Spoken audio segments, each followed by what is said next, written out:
When the music stops, that's football. This is Berwick football coach Frank Sheptalk. You're listening to Bulldogs football on Classic Rock 103.5. Berwick, Bloomsburg, and Greater Hazelton 103.5. Next to the last weekend of the high school football regular season kicking off across the state of Pennsylvania tonight here at Crispin Field. The Bulldogs against the Black Knights of Blake Lehman. Here's the starting lineup offensively for the Black Knights. At the tight end, number 44, Josh Durling. He is 5'8", 210 pounds, a junior. Sean Soboleski will be in there when they go to double tights. He wears number 81. He's 6'2", 195 pounds, a sophomore. This is a team that does not throw the ball a lot. Soboleski with 2 receptions on the season and Durling with 1. Jack Simeon starts at left tackle for the Knights. He's 6'1", 230 pounds, a senior. A junior starts at left guard, number 57, T.J. Meehan, 6 foot, 220 pounds. The veteran Caleb Conagus is the starting center, number 52, 6 foot 2, 280 pounds, a senior. Elmer Souter, number 54, is the right guard, 6 foot 210, a junior.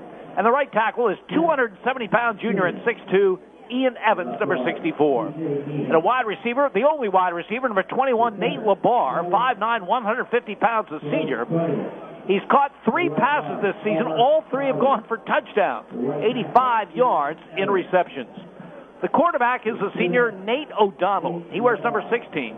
He's a 6 foot, 200 pounder, completed only 38% of his passes, 21 for 55 for 359 yards. He has thrown 5 touchdown passes and just 1 interception. He runs the ball very effectively, just under 5 yards a carry on 40 attempts, and he has run for 2 touchdowns. The leading rusher and the 5th leading rusher in the conference, number 11, Trey Borger, 5'10", 190-pound senior, missed most of last season with injury, but came back strong. Opening game this season against Myers, ran for 170 yards, has been going strong ever since. The fullback is number 45, Matt Kurtz, 5'11", 235-pound junior, 609 yards rushing and 9 touchdowns. And the other wingback in this wing T offense, Zach Kochanovich. He is a 5'10", 175-pound sophomore, 440 yards rushing and 6 touchdowns. He's averaging just under 8 yards a carry. He's also their leading receiver, 7 receptions on the season for 126 yards and 2 touchdowns. At the offense, under head coach Jerry Gilski, Black Knights come in 6-2, and they are second among 17 teams in scoring in the Wyoming Valley Conference, 30.1 points a game. For the Bulldogs, at the tight end, number 11, Joe Norris, 6'3", 185, a senior, 5 catches on the season for 78 yards. The left tackle is number 72, Ben Peck. He is 6'3", 251 pounds, a junior. The left guard is number 73, Tom Monaco, 6'3", 284 pounds, a senior. Noah Craig starts at center. He wears number 79. Noah's a sophomore at 6 foot, 246 pounds. The right guard is Mike Zalutko, number 71. He returns from an illness, missed last week's game, 6'1", 264-pound, very talented sophomore. The right tackle is number 70, Chase Struther. He is 6'3", 294 pounds, a senior. The leading receiver for the Bulldogs is Damon Beckhorn. He's wearing number 3 tonight. He's a 6 foot, 181-pound senior. He's got 22 receptions on the season for 277 yards and 4 touchdowns, including a big one last week against Wyoming Valley West, with Berwick leading by just 8, 4th and 4. At the Valley West 28-yard line, catches the ball, gets the first down, and he gets the touchdown to clinch the game. The quarterback is number 9, Jared Marshman, 6'1", 221-pound senior, who has missed most of this season. This will be his 3rd game since returning from injury. 63.3% of his passes completed, 19 of 30 for 282 yards, 4 touchdowns, no interceptions. The leading rusher for the Bulldogs is number 8, Evan Klinger, 642 yards rushing, 8th in the Wyoming Valley Conference, averaging 6.4 yards a carry. He has rushed for 6 touchdowns. Fullback number 44, Joey Lynn, 5'11", 216-pound junior, who has rushed 16 times for 87 yards and a touchdown, averaging 5.4 yards a carry. Also see number 42, Eric Montez, sometimes as a fullback, sometimes as a tight end. He's a talented sophomore at 6'1", 195 pounds. has caught 3 passes on the season for 39 yards and 1 touchdown. I mentioned Damon Beckhorn as the leading receiver for this team. Second leading receiver is Jared Watts. He wears number 13. He is a 5'10", 167-pound senior.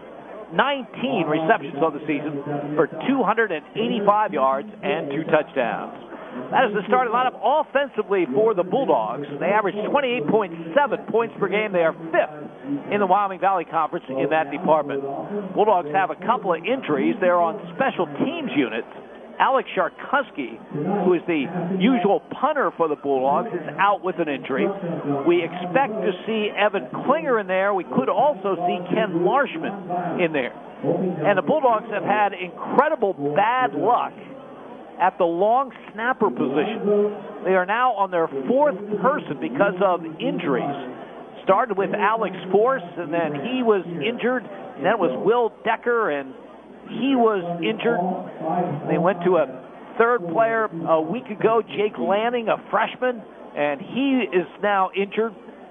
So, getting the nod tonight will be Noah Craig, who does the shotgun snapping for the Bulldogs from his center position.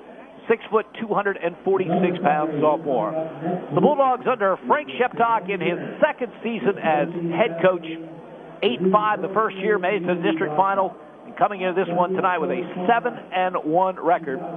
Frank, a Bloomsburg University grad, a Mount Carmel High School grad, of course, a member of the College Football Hall of Fame. 18 years as a head coach at Wilkes University before coming to Berwick as the athletic director, and then succeeded the late George Curry as the head coach. And he has his Bulldogs coming into this game with a 7-1 record, and they just need a victory tonight to clinch the top seed in the Quad A District 2 playoffs. Berwick against Lake Lehman. We'll be back to check the keys and to kick off tonight's action.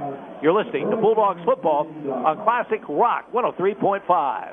Harry's Sporting Goods, a staple in downtown Berwick, in business for over 125 years. Harry's Sporting Goods carries a wide variety of sneakers and cleats, now featuring Brooks running shoes. Harry specializes in sneakers and seasonal sporting goods, but also carries work boots and name brands including Nike and Under Armour. Harry's Sporting Goods, keeping the tradition alive while keeping up in the new era. Visit them on Facebook or on West Front Street in Berwick. Harry's Sporting Goods, hashtag you need new sneaks. Proud to support area sports teams. Red's Roofing, the roofing ninjas of Berwick, are your roofing experts for Luzerne, Columbia, and Montour counties. With 26 years of experience and great rates, why go anywhere else when Red's Roofing will get the job done right for your decks, siding, or roofing. Specializing in metal and rubber shingles, most roofing work is done in one day. So remember the name, Red's Roofing, the roofing ninjas. Call Red's Roofing, 752-4351. Owner Harry Titus, a proud supporter of the Berwick football team.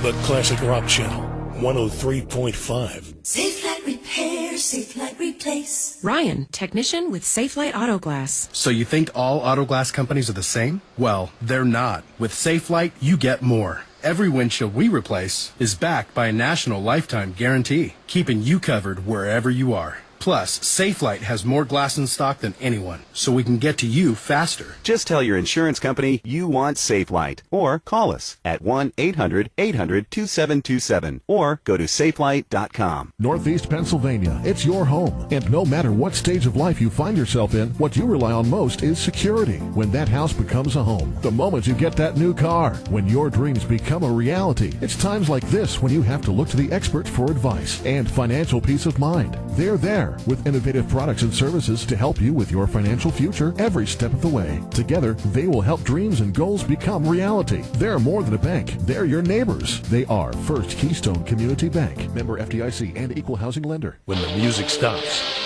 that's football. This is Berwick football coach Frank Sheptock. You're listening to Bulldogs football on Classic Rock 103.5. Berwick, Bloomsburg, and Greater Hazelton, 103.5. Final home game of the regular season tonight for the Bulldogs of Berwick as they take on the Black Knights of Lake Lehman. Keys to tonight's game, Andy Lickney. Well, the first thing for Berwick is stop the run, Jim. They're going against the #1 rushing team in the Wyoming Valley Conference. Lake Lehman averages 229 yards a game. Yes, they play at a little bit of a lower level. They don't see the same type of competition Berwick does. But no matter what you say, 229 yards a game with the personnel they have is quite a threat. First thing is stopping Trey Bolger. Bolger, 784 yards on the season, number 5 in the conference in rushing. Just 2 yards short of averaging 100 yards per game. He's the main man. They like to get him outside. Become too conscious of him, they're going to bust up the middle with Matt Kurtz, a big, dominating fullback. And he's able to push the middle. He makes things happen in there. He has 600-some yards on the season. Don't get too comfortable if you have those two in control, because Zach Kojanovich, he likes to run the misdirection. Got a lot of time last year, helped the team, and they like to use him. Another threat with over 400 yards rushing on the season, and the quarterback has 200 yards rushing.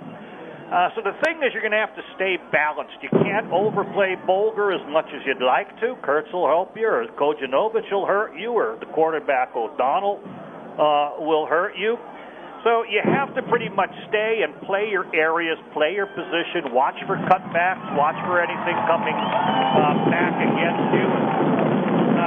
If you stop that run, you have to also make sure that you're not going to be susceptible to play action pass. This team doesn't throw much at all, just 21 completions all season. But the quarterback, Nate O'Donnell, has 5 touchdowns, just 1 interception. So forget about the pass. The play action can burn you. Now the question is, can Berwick score? And the answer is yes. Berwick has a dominating type of offense. I think there's sort of a richness of weapons. Frank Sheptuck has to decide which way it is he wants to go. Do they want to go with the talents of quarterback Jared Marshman? He's back. He's thrown 4 touchdowns and no interceptions.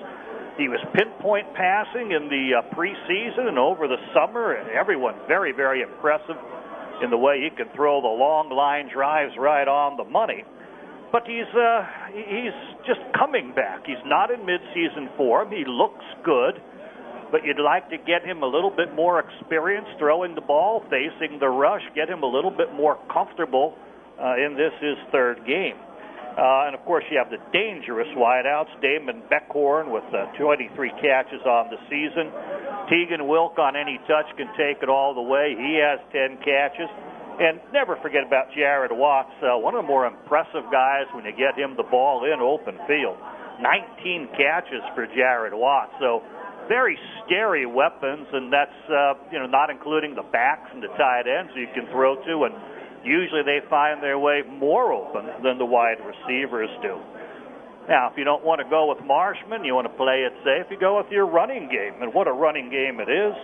The 1-2 tandem of Evan Klinger and Owen Shoemaker.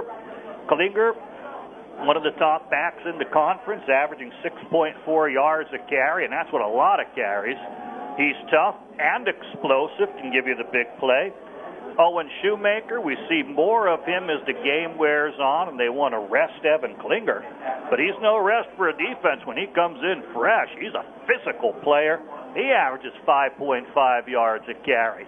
So, yeah, Berwick will score its points. The question of which way, I wouldn't want to try to draw up a defensive game plan to stop them. But, they will score. The challenge will be stopping this top-ranked Lake Lehman defense. And just going back to Berwick's defense once more, Jim, they're going to see the number 1 running team.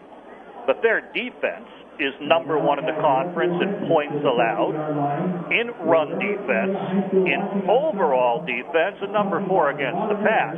And the most impressive of those is their defense against the run, where they're giving up just 70 yards a game. When you look at the next competitor, the number 2 in the conference, it's Valley West. Compared to Berwick 70, it's 135 yards. Berwick's almost half of that. Or what you're saying is the next competitor is almost double the amount of rushes, running yardage that they do give up. Lake Lehman happens to be number 3. So Berwick has the defensive creds. They have the resume. They have the personnel to play it tough against that run. And they certainly have the personnel to make points up on that scoreboard. The Bulldogs against the Black Knights. We'll be back with the kickoff. You're listening to Bulldogs football on Classic Rock 103.5. Riverview Block of Berwick, with over 60 years of service, can handle all of your block and concrete needs. They carry all sizes of concrete and lightweight block. They have front-end discharge trucks for ready-mix concrete. Riverview Block also carries all masonry supplies, sand and gravel. For prompt delivery, call Riverview Block 752-7191. Riverview Block is proud to support the Berwick Bulldogs. 103.5, the Classic Rock Channel. When you need the services of a professional law firm, you need the law offices of Lutz & Petty at 916 West Front Street in Berwick. Lutz & Petty is your hometown choice for elder law and asset protection, criminal law, estate planning, real estate, and personal injury. The full-service legal team of Lutz & Petty takes this opportunity to wish the Berwick Bulldogs a successful and injury-free season. Call them at 570-218-4888. The law offices of Lutz & Petty, protecting you. Go Dogs! When the music stops, that's football. This is Berwick football coach Frank Sheptalk. You're listening to Bulldogs football on Classic Rock 103.5. Berwick, Bloomsburg, and Greater Hazelton 103.5.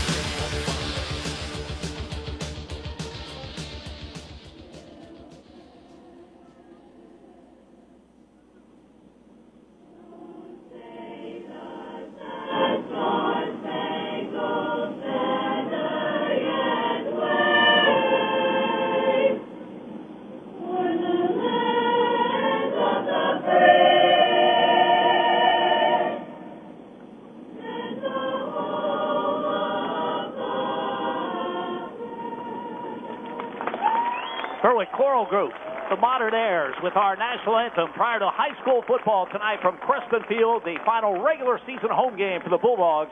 They take on the Black Knights of Lake Lehman. I told you about Berwick's playoff situation. They will be the top seed in Quad A District 2 if they win tonight. Lake Lehman is involved in AAA in District 2, and they still have an opportunity to finish second out of the 4 teams that go into that tournament. They'd, of course, like to get a home game, but that may be contingent on pulling off an upset over the Bulldogs tonight. Berwick won the toss and will get the football to start this game. The officiating crew is Jim Miller as the referee. Rob Jones is the umpire. Rob Lutzik is the headlinesman. The line judge is Carmen Coleri, and we'd like to shout out to Carmen. We understand that tonight is his last game as a high school official. He's been in this officiating business for 37 years, so congratulations to Carmen. Greg Zumchak is the side judge. The field judge is Frank McCabe. Most high school teams, from our experience, when they win the toss, they defer to the second half, but Frank Sheptalk likes to get his offense on the field. Andy, I think if you're playing a team that just runs the football, you like to get a lead. Oh, yeah, you certainly would. And when you have the explosiveness of these return men, you have the offense that can move the ball pretty well. Yeah, I can understand him wanting to get the ball, get that first half lead, and make the second half kickoff not even matter. Evan Klinger had the play of the night against Wyoming Valley West, an 88-yard kick return for a touchdown at a big time after Valley West had taken their first and turned out to be the only lead of the game. So here we go, Berwick moving from our left to our right to the kick by Henry Solingo. Fielded by Alex Parks. Parks over the 30, the 35, the 40. Parks still on his feet all the way out to the 44-yard line. He had a 51-yarder at the Pittston area a couple weeks ago, and a nice return there. The Bulldogs will take over in good field position. Got it here on the near side. Then work from the left to the middle of the field, cutting back against the grain, breaking people reaching out, trying to grab him. Eventually, David Horgerby getting in there with a couple others and bringing him down, but a wonderful return. Lake Lehman's front four in this 4-4 defense: Josh Durling, Caleb Conagus, T.J. Meehan, and Elmer Souter. Inside linebackers Frank Kutz and Trey Borger. Outside, Jarrett Cummings and Nate O'Donnell. The corners, Floyd McCoy and Nate Labar. The safety, Liam O'Brien. First and 10, Berwick from their 43-yard line. Marshman out of the eye, gives the ball to Evan Klinger, tries the right side, and not much doing. Just a couple of yards to the 45. Frank Kutz, one of the linebackers in there, and Josh Durling kind of double teaming here. Hold him to just a yard, maybe a short two. Second down and 8, Berwick from their 45. Eric Montez is a tight end on the right side. There's a wide receiver to either side. I formation behind Marshman. And the receiver on the far side, David Beckhorn, beat the snap. It'll be a mark-off against Berwick. The Bulldogs, if they have one Achilles heel on the season, it has been penalties. They are a very, very much penalized team. In fact, averaging almost 9 a game. And they get one early here, back to the 40-yard line, 2nd and 13. It becomes a little bit of a drive killer. You now get a little bit more predictable. Can you still run from 2nd and 14 type of situation? Marshman has the shotgun snap. He fires it behind the intended receiver, Damon Beckhorn, at midfield. Good coverage by Nate LaBar on the far side. And now Berwick faces 3rd and 13 from their own 40. Miscommunication. Marshman thought that Beckhorn was going to run down and do a little out pattern, a little comeback, but out toward the sideline. Beckhorn was still heading downfield, ready to curl inside when the ball was thrown. Trips to the left. Tegan Wilk wide to the right. 3rd and 13. Marshman out of the gun, has the snap, steps tall in the pocket, fires into traffic, incomplete. 10 and 4. Jared Watts at the 40-yard line. Good coverage in the secondary by the Black Knights safety, Liam O'Brien. So 4th down, and the punt team will come on. Yeah, O'Brien there, but also in the zone, looking, watching Marshman step up. Everyone kind of breaking out of their zone, surrounding the potential receiver, but the ball thrown high. Now here we go. A new long snapper in Noah Craig and a new punter in Evan Klinger. Berwick with some injuries in the special teams. Trey Borger back in single safety for Lake Lehman. Still 14 yards back, the normal snapping distance. But 3 blockers in front of him. The snap is a good one. And the left-footed kick is away. And Borger comes up, has to let it bounce. Great roll where Berwick is concerned and goes all the way down to the Lake Lehman 4-yard line. The headhunters both got down quickly, so there's no way that anyone can get to the football. Both Ryan Lawbaugh and Alex Park surrounding that ball, allowing for the bounce and the extra yardage. Well, new snapper, new punter, 56 yards and no return. You'll take it, right? You certainly will take that. Punt was right on the money. He wanted about chest high, and the left-footed punter, we've seen him punt before last year. It just hasn't been his duty this year. Hasn't really lost anything. Josh Durling, the tight end on the right side. Lake Lehman, 1st and 10 at their own 4-yard line. Black Knights move from our left to our right in this opening quarter. Neil O'Donnell, senior quarterback, under center. He's got a wing to either side. Kurtz is the lone running back behind him. And Kurtz, the fullback, gets the call on a strong run by him. Gets out to the 15-yard line. Well, they opened things up rather well. Yeah, the ball was back on the 9 after that roll. They'll go for 6 or 7 yards and pretty much a straight-ahead play over their right guard. 2nd down and 3 for the Gold Knights. Kurtz, 235-pound fullback. Again, he's the lone running back behind O'Donnell. A wing to either side. Kochanovich in motion. Call goes to Kurtz up the middle. Battling for yardage close to the 1st down. I think he'll come up short. Noah Craig, the senior, among the people in on the stop for the Bulldogs. But Kurtz did extend that body and get the 1st down up to the 20-yard line. 2 plays, they move the chains with nothing more than fullback runs up the middle. Not as much success on that. J.J. Snyder also among the people fighting on the inside as Berwick got to him. But he does move the pile well. He's a big force.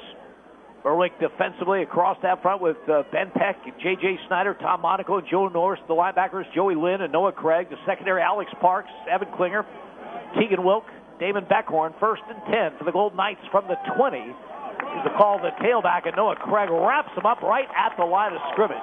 Ball comes loose, but referee Jim Miller indicating the running back, Kochanovich, was down at the 20. He was in the backfield, getting it, coming straight ahead, and Berwick seeing it very, very clearly. No real deception in that play. They moved the marker just a little, so you have to give him a yard, but it's less than that. Lake Lehman huddles, comes to the line, and often they look to the sideline. They're all wearing wristbands that have the series of plays and formations on them. So they can go up-tempo if they want. Second down and 9. Borger in motion. He gets the handoff, trying to sweep the left side, looking for room, and Trey Borger will get out to about the 25-yard line. He was hit pretty hard there by Keegan Wilk, who saw the play and came up on the sweeping action. It is deceptive, Jim. Borger starting over on the right side like a wingback and sort of a jet sweeping action. And he's physical. A number of people got a hand on him, a paw on him, but you need more than that to bring him down. Third down and 6. Blake Lehman from their own 24-yard line.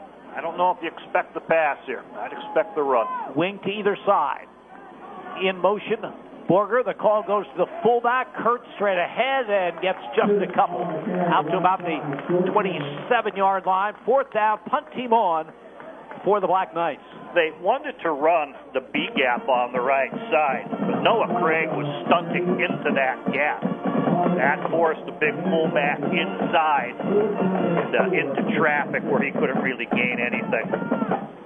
Keegan Wilk, Evan Klinger deep, anticipating the punt from Ian Evans. Charles Harry does the long snapping for the Black Knights. Evans standing back at the 12-yard line. Flags and whistles blow dead.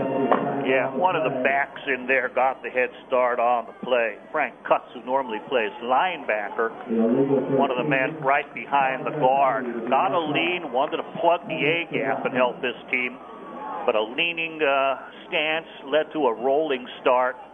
They'll move them back 5 yards. Again, two dangerous return men for Berwick. Keegan Wilk, Evan Klinger, awaiting the punt from Evans, who's now back at the 8-yard line, awaiting the snap, which is a good one. He gets the kick away. Line drive kick. Klinger from the 45-yard line to midfield to the 45, to the 40. Looking for blocking. Turns the corner at the 35, the 30, the 25, the 20, and forced out of bounds at around the 10-yard line. Evan Klinger with a terrific return. Berwick in business for their second possession of the game. The punter himself had to eventually square up with Evan Klinger. There was a blocker there, but he was able to force him out of bounds. But wow, to bring his team just about to the 10-yard line, where are they going to spot this? At the 11? An amazing return. Started on the right hash, worked his way toward the center of the field, then to the left hash, then to the left sideline. Weaving, eluding potential tacklers, picking up blockers. It's almost an art form in watching him return. 44 yards on the punt return by Evan Klinger. First and 10, Berwick at the Lake Lehman 11-yard line. Joey Lynn is the fullback ahead of Evan Klinger in the I formation. There's a slot to the right side, and Klinger gets the call, and he has room up the middle. He gets to the 5-yard line. Cuts filled, able to stop him. It didn't look like there was a player in that area.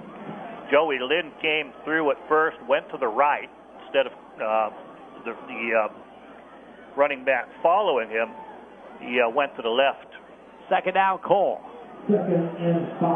Berwick at the 6-yard line of the Black Knights. Marshman gives to Klinger off the right side. Great blocking. Evan Klinger in for Berwick touchdown. Klinger in from 6 yards out, and Berwick takes the lead. Powering off the right side, Mike Solitko back in this game. He decides to target over him, clear that area, and Evan Klinger goes on in, not knocked down until he's into the end zone itself. So Evan Klinger set it up with the punt return. He finishes it with the touchdown run. Now the extra point attempt. Remember, we have a new snapper in Noah Craig, the sophomore. Evan Klinger will hold, snap a little bit high, but Klinger gets it down, and Marshman's kick is up, and his kick is good. Time out on the field. 6:46 to go, first quarter. Berwick 7, Lake Lehman nothing. You're listening to Bulldogs football, Classic Rock 103.5.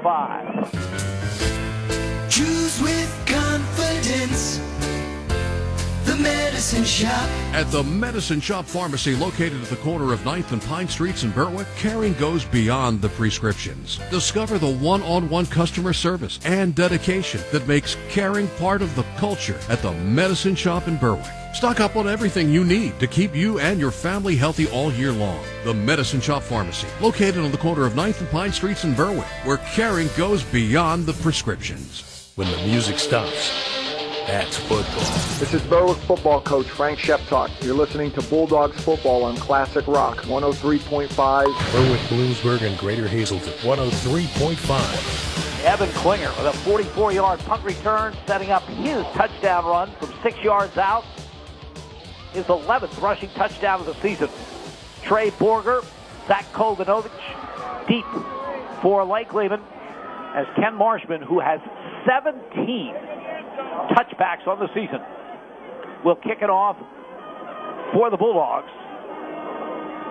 And Kovanovich will field at the 4-yard line. To the 10, to the far side, to the 15, to the 20, to the 25, the 30. The 35, the 40. Kovanovich down the far side, finally ridden out of bounds. Terrific return by the sophomore. And Lake Lehman in good field position for their second possession. Came from the far right corner. Took it over across the field to his own sideline. Did a wonderful job in getting there. Berwick kind of maintaining its lanes, but as he worked his way, he's working upfield, and eventually got that sideline before Berwick could use the angles to run him out of bounds. 36 yards, the kick return by Kovanovich and Lake Lehman. Moving from our left to our right with their second possession. They trail 7-0, 6:34 to go opening quarter. Now, O'Donnell operates out of the shotgun, fakes a handoff to Borger, keeps the football himself, tries the left side, and gets about 2 near the 43-yard line. A lot of motion. Of course, you worry about Borger. He's a threat. That jet sweep draws your eyes, often gets you leaning. They let him be the decoy that time, coming here toward the Berwick sideline, and the quarterback took it opposite. 3 yards in the carry by Neil O'Donnell. 2nd down and 7. Lake Lehman at their own 44-yard line. Borger on a wing to the right. Kurtz is the lone running back as O'Donnell under center. Gives off the left side. The gain will be to about the 47-yard line. Borger got the carry. Very picked up about 3. Yeah, he wasn't deep, almost like a setback, and immediately got the ball and went to the left. Quick hitting sweep. Person in the secondary came up strong, put the shoulder into him. Ryan Lawbaugh actually is the man who squared up and had to wrestle with him. He's a tough runner, not just his speed, but the speed generates power as well. And that one became a bit of a sumo match there. Here's a 3rd down and 4. Lake Lehman at their 47-yard line. Wing to either side. Kurtz the lone running back. In motion comes Borger. The fullback Kurtz gets it. Hit by Noah Craig. Still moving those legs, though, comes close to the first down yards. He is strong. He's 235 pounds. Matt Kurtz. Craig came up from his linebacker spot, met him in the hole, but Kurtz kept driving, and he gets the first down, and that is a hard-earned first down. He was stopped a good 3 to 4 yards shy when the first hits team. He got the next yard easily. But then 2 more is what he needed. It looked like no way he was going to cross the 50. But a delay on the whistle, they let him keep going. His forward progress was not stopped. And he would not stop till he got the chains. Lake Lehman in Berwick territory for the first time in this game. At the 49, 1st and 10, Josh Sterling, tight end to the left side. Borger in motion right to left. The call goes to Borger. And he is outside to the Berwick 46-yard line, picks about 3 on the play. Again, as a setback on the right side, the ball comes out, a quick pivot, and a quick handoff, almost a sneaky sweep. You're not sure he has the ball.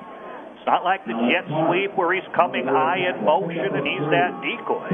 Gets the ball behind the line of scrimmage, and boom, he's around that corner, turning it upfield. 2nd and 7 for the Black Knights. The Berwick 46. Offset I. Kovanovich now shifts to the left side. Borger in motion right to left. The call goes to fullback. Kurtz straight ahead, and he gets the Berwick 41-yard line. Shift the man to the left side, then bring motion to the left side. Give everything look like you're going to lean that way. All of a sudden, you cut an inside seam over the left guard with that powerful running fullback. Jim, I'm very impressed with this running game. Yeah, they give you a lot of window dressing, but you don't know it's window dressing, so you have to honor it. And then you come up straight with a big fullback. I think he's one of the keys to that offense. If you have that going for you, and then the speed on either wing, it's a tough act to stop. And now a quarterback keeper on 3rd and 2, and the big quarterback, Neil O'Donnell, will take it ahead for a first down. So Lake Lehman has something going. Ran it by surprise. They came right up. He was kind of nonchalant, but throws. And the center and quarterback, who's standing very high, made the exchange, and he just pushes things on the silent count. That shows a well-coached and experienced unit that can, pull off that type of deception in the quarterback sneak, using the cadence to their advantage. 1st and 10. Black Knights at the Bulldogs 38-yard line. Borger in motion. There's the handoff to Kojanovich coming from the other side. Berwick defends this one well, and he'll get maybe a yard on the play. Evan Klinger coming up quickly. 2 late flags, Jim, as they're unpiling. There must have been some pushing. 2 officials saw at the same time and threw those flags high. So while Klinger comes up like a linebacker from the strong safety position and puts the big hit on Kojanovich, which way does the penalty go? It is against Lake Lehman. Boy, that is a really unforgivable penalty against the Black Knights. They have a good drive going. And it's 3 yards here and 4 yards there. That's the way they have to go about it. And now, instead of a 2nd and 9 at the Berwick 37, the ball all the way back at their 47. For a team that doesn't pass much, 21 completes and 55 attempts for Nate O'Donnell on the season. He throws at 38%. They don't have big numbers. Kojanovich, the leading receiver, with 7. Borger, out of the backfield, has 6, so they use those wingbacks. They'll flank them out. Borger is wide to the left side. Now comes to the half-moon motion behind the quarterback, who fakes to him, and then goes to the other side. The ball is dropped. That was a nicely conceived play, but then the ball was dropped on the far side. Matt Kurtz, the fullback, was the target there. Trying to see if he has any catches on the season, and he doesn't, but they're able to slide him out. Would have had to beat an initial tackler out of the backfield. Even with the catch, I don't think he gets out of the backfield. 3rd down and 24. Lake Lehman at their own 47-yard line. 2:05 to go in the opening quarter. Berwick leads this one by a score of 7-0. My coaching days, I was a primary running team. Didn't pass much at all. Penalties are killers. 15-yard penalty on 1st down is just a killer that you often can't overcome. Borger in a slot to the right side. Rolling to the right is O'Donnell. He's got to keep the football. He fumbles the football. The scramble is on inside the 40-yard line. It's still on, and Berwick has the football, and Tom Monaco is running for a touchdown. The scramble for the football kept going back, and Monaco takes it in for the score. He does. Jimmy LeGrand was the pressure that may have popped it out. And he held the quarterback on the ground so the quarterback wouldn't recover. There's no lineman back there with him as Berwick is passing. So it's a question of which blue jersey falls on it. But smartly, they don't fall. They try to pick it up. They recognize the big loss. The worst that could happen is they don't recover and there's a punt. Eventually, Monaco is able to pick up the bouncing ball that eludes 2 or 3 other Berwick players. He gets a key block from one man trying to chase him, and he rumbles on down to the end zone for an exciting touchdown for a defensive lineman. Andy, I think that all started with O'Donnell just dropping the football. It did as he's being pressured. He tried to roll right, but he gets chased on back toward the center of the field. Eludes 1, a second, and then a third. And then at that point, as he's trying to get away, I believe it was from Jimmy LeGrand, he did lose his grip on the ball. So, yes, it ends up being dropped, but it's because of all the pressure that was harassing him. Noah Craig, the sophomore, does the long snapping tonight. Evan Klinger will hold. Ken Marshman will attempt the extra point. Good snap. Kick is up. Kick is good. Time out on the field. 1:50 to go. Opening quarter. Berwick 14, Lake Lehman nothing. You're listening to Bulldogs football on Classic Rock 103.5. Yannick Real Estate is your full-service real estate agency. Buying, selling, residential, commercial, multifamily, land, and rental management. Call Yannick Real Estate. Owner Mike Yannick, a veteran himself, served his country and has been serving this area for decades. Mike and his staff will guide you through the real estate process. Veterans, be sure to check the VA loan options. Yannick Real Estate, your full-service real estate agency. 1232 West Front Street in Berwick. Call 759-3300. When the music stops, that's football. This is Berwick football coach Frank Sheptalk. You're listening to Bulldogs football on Classic Rock 103.5. Berwick, Bloomsburg, and Greater Hazelton 103.5. Tom Monaco on senior night gets the dream of a defensive lineman. 39-yard touchdown return on a fumble. And Berwick builds the lead to 14-0. After the score, there was a personal foul against the Bulldogs, so they are kicking off back at their 25-yard line. There's 1:50 to go in this opening quarter. That's a 14-0 Berwick lead now. As Marshman will kick it away. It'll be fielded by Kojanovich at the 20-yard line. To the 25, to the 30, looking for room, and he's wrapped up at the 34-yard line.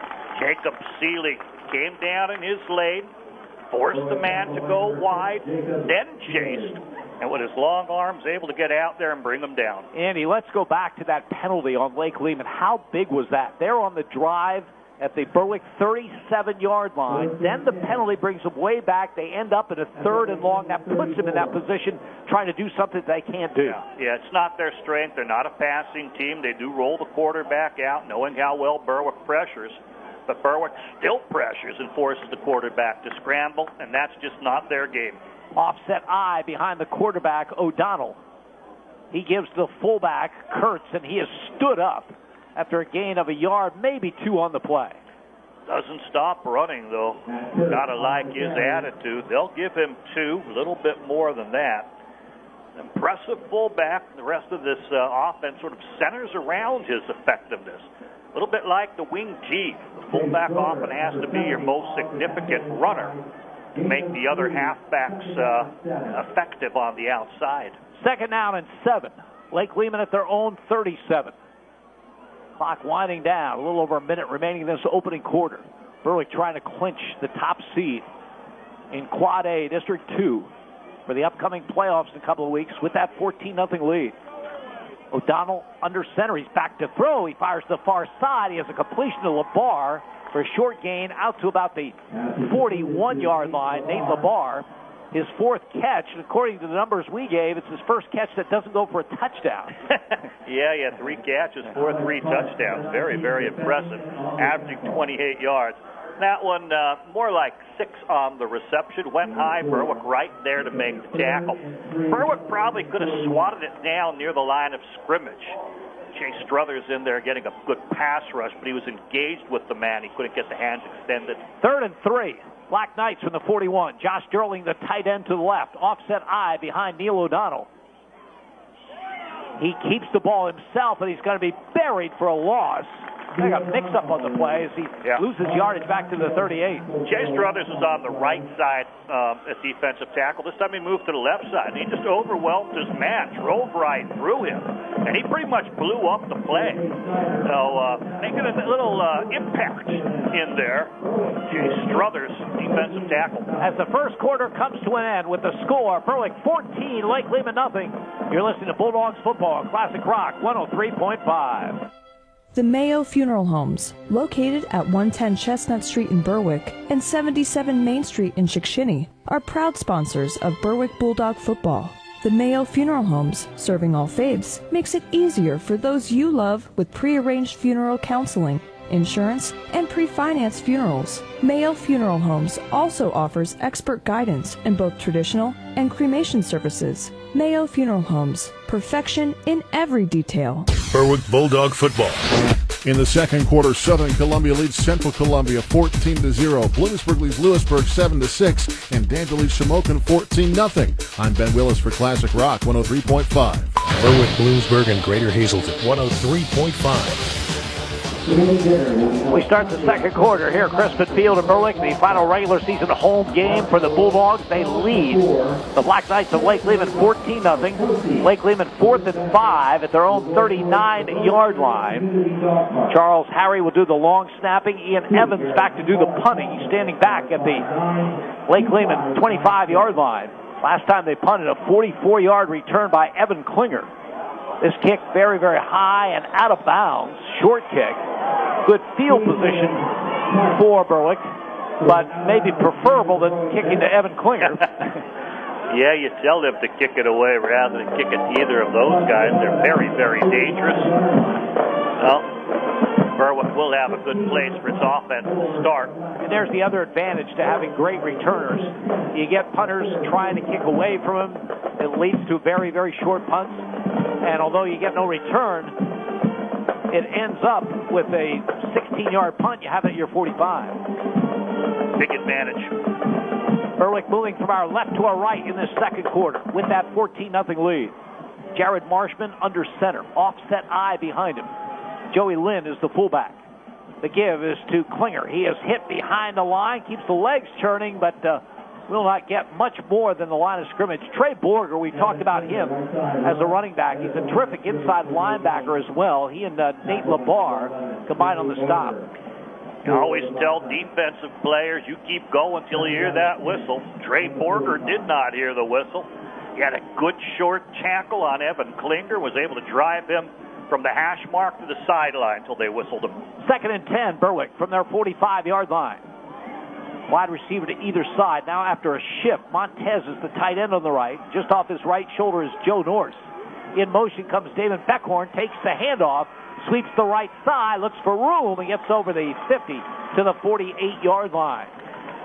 Shifting the tight end and the wing back to the near side, which is the short side here on the Berwick sideline. And the jet sweep coming in that direction. Timing a little bit off. They had to have Damon Beckhorn actually slow down in order to take the handoff in the shotgun snap, but still a nice gain of 7 yards. 3rd down and 3. Berwick at the Lake Lehman 48-yard line. I formation, Joey Lynn is the fullback. Play action, Marshman rolls left, fires to the far side, has his man, Damon Beckhorn, and he steps out of bounds at about the 37-yard line. So Marshman with good play action on that 3rd and 3 finds Beckhorn for the first down. Rolling to the left, but squares the shoulders, resets outside the tackle, and drills it. Beckhorn didn't catch it cleanly. He had to juggle it back to himself and maintain the feet in balance. 12 yards on the reception. First down, Berwick at the Lake Lehman 36. Beckhorn in motion right to left. But the call goes to Evan Klinger. Klinger inside the 30. Klinger tripped up as he gets close to the 25-yard line. So much deception. The jet sweep had worked in one direction. Now you show it in the other. People get leaning on that, but you hand it inside to the tailback, Evan Klinger, who's a dangerous runner, and he moves the chains yet again. Just tripped up, or he might have had more. 10 yards, and the carry by Evan Klinger. 1st and 10, Berwick at the Lake Lehman 26-yard line. Marshman out of the gun. Throws to Beckhorn, has the ball go off his shoulder pads and bounce dangerously, but O'Donnell couldn't grab it, so goes as an incompletion. Marshman throws a heavy ball. He's going to zip it on out. It's not a question if he's not trying to put touch on it. That's touch for him. But it's like the change-up of a super fastball pitcher. It's still up there at 89 or 91 instead of at 98. Tough to catch. 2nd and 10, Berwick at the Lake Lehman 26. I formation, play action. Marshman back to throw, looking long for Beckhorn, incomplete. He was bumped right at the goal line, and there is a flag out there. Nate LaBar had the coverage. He will be the man that was flagged. Nice protection the offensive line is back again, but, credit to people who've been filling in. I suffered with Sullivan, let me get it right, Slabaski, right? Right. Sullivan Slabaski, who played nice and filling in last week, and I butchered his name and almost butchered it again, but we want to make sure we give him credit. They wiped off the penalty, by the way, and it will be second down. Make that 3rd and 10, Berwick at the 26. No such thing as an uncatchable ball in high school? No, so that can't be the call. No. Marshman has the shotgun snap, has time, fires over the middle, into traffic, and a great catch by Beckhorn. Inside the 10 to the 8, maybe the 7-yard line. That is a great play all around. Very small window. Good coverage by Lake Lehman. And Marshman throws a bullet. And Beckhorn with great hands, and it's 1st and goal, Berwick. Similar to the previous play, but that was a deeper post mid-end zone. This one's going to be a much more shallow post coming up around the 10-yard line, and it was a very small window. 18 yards on the reception. 1st and goal from the 8. The call goes to Shoemaker off the left side. Owen Shoemaker's inside the 5, down around the 2-yard line. Quite a change-up. One of the more physical people on the team. Give him that little seam. Let him collide and run into people. He can often get you the end zone. Brings it considerably closer. 6 yards on the carry. 2nd down and goal, Berwick at the Lake Lehman 2-yard line. Marshman under center. I formation behind him. Shoemaker gets the call, and he is met behind the line of scrimmage at the 5-yard line. Great penetration. Jared Cummings playing at sort of a true 6-man line defensive end. Untouched on the outside because they're running inside, but he sees it, he commits inside, and he meets that running back in the backfield for a big play for Lake Lehman. Loss of 2 back to the 4-yard line. 3rd and goal, Berwick at the Lake Lehman 4.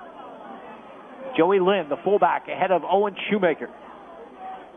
Marshman rolls right, fires to the end zone, tipped and incomplete, intended for Jared Watts, and Nate LaBar able to get a hand on it, and Frank Sheptock will send the field goal unit on. Yeah, real nice defense by LaBar there. You can see the comfort zone that Marshman has, a little bit of a roll, able to drill that ball. But the coverage a little bit too strong. 11th play of the drive. Ken Marshman has been perfect in field goals in the season, 7 for 7. Evan Klinger will hold at the 11. This is a 21-yard field goal attempt. Just a little to the left of midfield. And a snap gets away from Klinger. He has to keep the football, rolls toward the end zone, gets right at the pylon, and will come up short. He almost got in for the touchdown rather than the field goal, but Lake Lehman will take over at their 2. I wasn't focused enough, Jim, that the snap didn't seem that bad. No, it didn't. Klinger struggled with it. I get it with him a week ago that he dropped snaps so he could run for 2 points instead of the team getting 1. Almost a replay of the fumbled snap that he had that he tried to take to that same left side pylon, but coming up just a yard short. So Lake Lehman will take over at their own 2-yard line. 8:33 to go first half. Berwick leads 14-0. O'Donnell, quarterback keeper, looking to get a little bit of room and picks up a couple to the 5-yard line. They need a little room to operate their deception in the backfield. I think people were anticipating that Matt Kurtz, the big fullback, would run it. So a little surprise coming with the quarterback, Nate O'Donnell, who times these sneaks very well. 2nd down and 8 from the 4-yard line. O'Donnell now operating out of the gun. Or will he? He's just looking to the sideline for the play. Now he's under center. Kurtz behind him. Kojanovic comes in motion. Kojanovic takes the handoff. He is hit hard as he gets over the 5 to maybe the 6-yard line. The 3rd down call coming. Well, he ran into a brick wall, and that was Ryan Laubaugh. Laubaugh's a headsy football player. He knows his team's going to try to run it out. He's playing up. He read the receiver who was going to block at tight end, so he comes up, comes into the backfield, and catches that sort of reversing action and really put the runner down hard. 3rd down and 7. Lake Lehman at their own 5-yard line. 1 yard in that carry by Zach Kojanovich, the sophomore. Players look at their wristbands for the play call. O'Donnell under center, and the Black Knights will use a timeout. 7:07 to go in the first half. Berwick 14, Lake Lehman nothing. You're listening to Bulldogs football on Classic Rock 103.5. Welsh's Towing and Repair proudly supports the Berwick Bulldogs and wishes them a successful year. Welsh's Towing and Repair has a long tradition of helping. You can call Welsh's 24/7 at 759-9737 if you are in need of a tow, jumpstart, tire change, are locked out, or to request them on scene if you're in an accident. Welsh's accepts all major insurance and motor clubs, and they offer all types of preventive maintenance and state inspections for cars, trucks, and motorcycles. Welsh's Towing and Repair, South Mercer Street in Berwick, and at their South Center Storage Facility, Columbia Boulevard in Berwick. When the music stops, that's football. This is Berwick football coach Frank Sheptalk. You're listening to Bulldogs football on Classic Rock 103.5. Berwick, Bloomsburg, and Greater Hazelton 103.5. 7:07 remaining in the opening half here at Crispin Field. Berwick leading Lake Lehman 14-0. The Bulldogs' final regular season home game. They'll close out the season next Friday at Williamsport. And how about this score? In the second quarter, Wyoming area leading Williamsport 21-7. Whoa, that game at Wyoming area. Williamsport, of course, an explosive team, can score a lot of points, put 55 on Coughlin last week. We'll have to come from behind this one. Big call, Lake Lehman. Try to get out of the hole they're in. At their own 5-yard line, 3rd down and 7. Borger comes in motion. He sweeps the right side. He's hit. Second effort gets him close to the first down. Great effort by Trey Borger. Monaco had him by the jersey, almost a horse collar type of tackle, and then he got away from that and almost was able to slingshot him forward, and he does get the change, Jim, before Berwick can stop him. That's a great effort by Trey Borger. He's a force. They needed 7. He got 8. And they have a little bit of room now at their own 13-yard line with the clock running and 6:49 to go in this half. You can see why they are the #1 rushing team in the conference. 2 very powerful runners, a team that understands the system, works with good technique in its blocking. Borger in motion again, this time the inside handoff to Kojanovich looking for room, and the sophomore will get out to about the 15, and that's about it. They pulled the right guard to lead it, a little trapping kick-out type of play, a lot of misdirection as you mentioned. But Berwick got a pretty good read, and they have 5 people at the point of the tackle to hold that to no gain for a couple of yards. What do they give them? They're going to mark it down at the 16, so 3-yard pickup, 2nd down and 7. Lake Lehman coming in with a 5-game winning streak, 6-2 overall. Bulldogs 7-1, just that one loss to Selinsgrove. Selinsgrove team that has only 1 loss on the season. Now we have a stoppage in play, and the official says timeout. 5:54 to go in the half. Let's keep it here. I don't know what's going on here.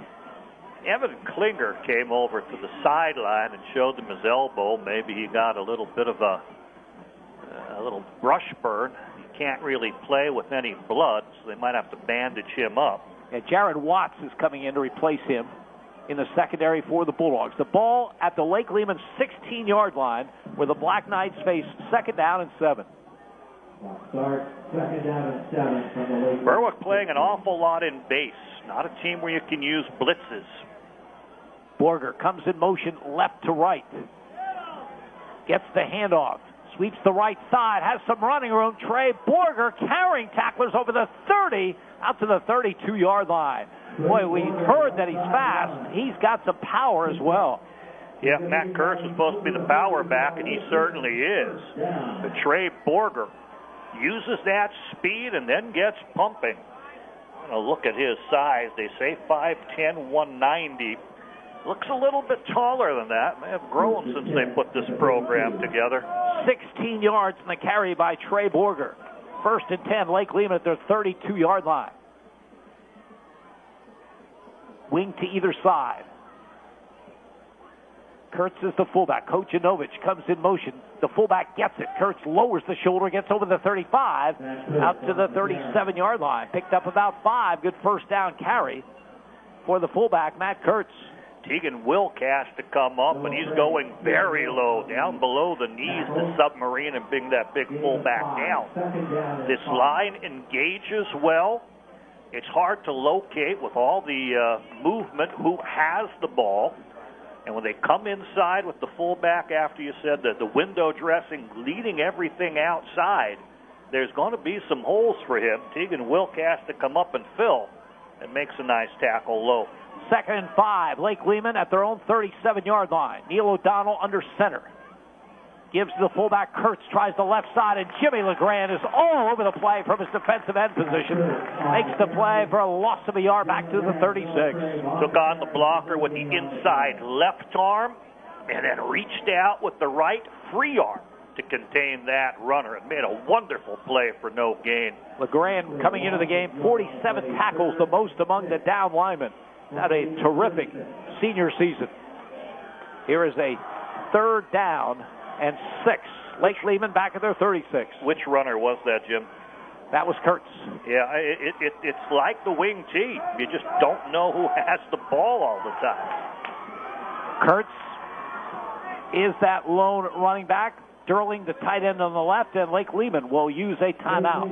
3:39 to go in the half. Berwick leads at 14-0. You're listening to Bulldogs football on Classic Rock 103.5. Quality care for your dental health at Berwick Dental Arts, 105 West 9th Street in Berwick. State-of-the-art equipment comes together with a tradition of 45 years of personalized care. From the youngest to the oldest patient, let Berwick Dental Arts doctors and staff take care of every aspect of your dental needs. They'll process all types of insurances. Make your appointment today. Call Berwick Dental Arts friendly staff at 752-4542. Berwick Dental Arts, making smiles beautiful. When the music stops, that's football.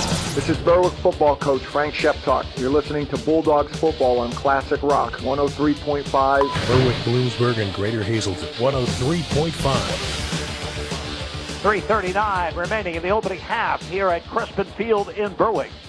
Bulldogs leading the Black Knights of Lake Lehman by a score of 14-0. Lake Lehman following their 2nd timeout. They have 1 remaining, facing a 3rd down and 6. They have it at their own 36-yard line.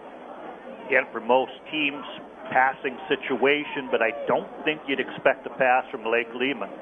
The question is, which of the 3 running backs or the quarterback will have the football? So Berwick probably playing in a good base defense.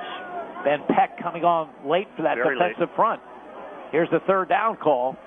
Toss sweep to Borger. He wants to throw the football. There's a man wide open. LeBar at the 25, the 20, the 15, the 10, and he's in for a touchdown. They toss the ball to Trey Borger. Obviously, he gets attention. He throws the ball to LeBar, who is wide open, 64 yards for the score. You know, and Berwick played it well, except they didn't cover the man deep, but they really had pressure coming. They were shooting through the gaps. And while the pitch was there, it was like a pitch sweep going out to the right side. And Borger did not have a lot of time. He very quickly had to unload that. And got it deep downfield where only his man, LeBar, happened to be.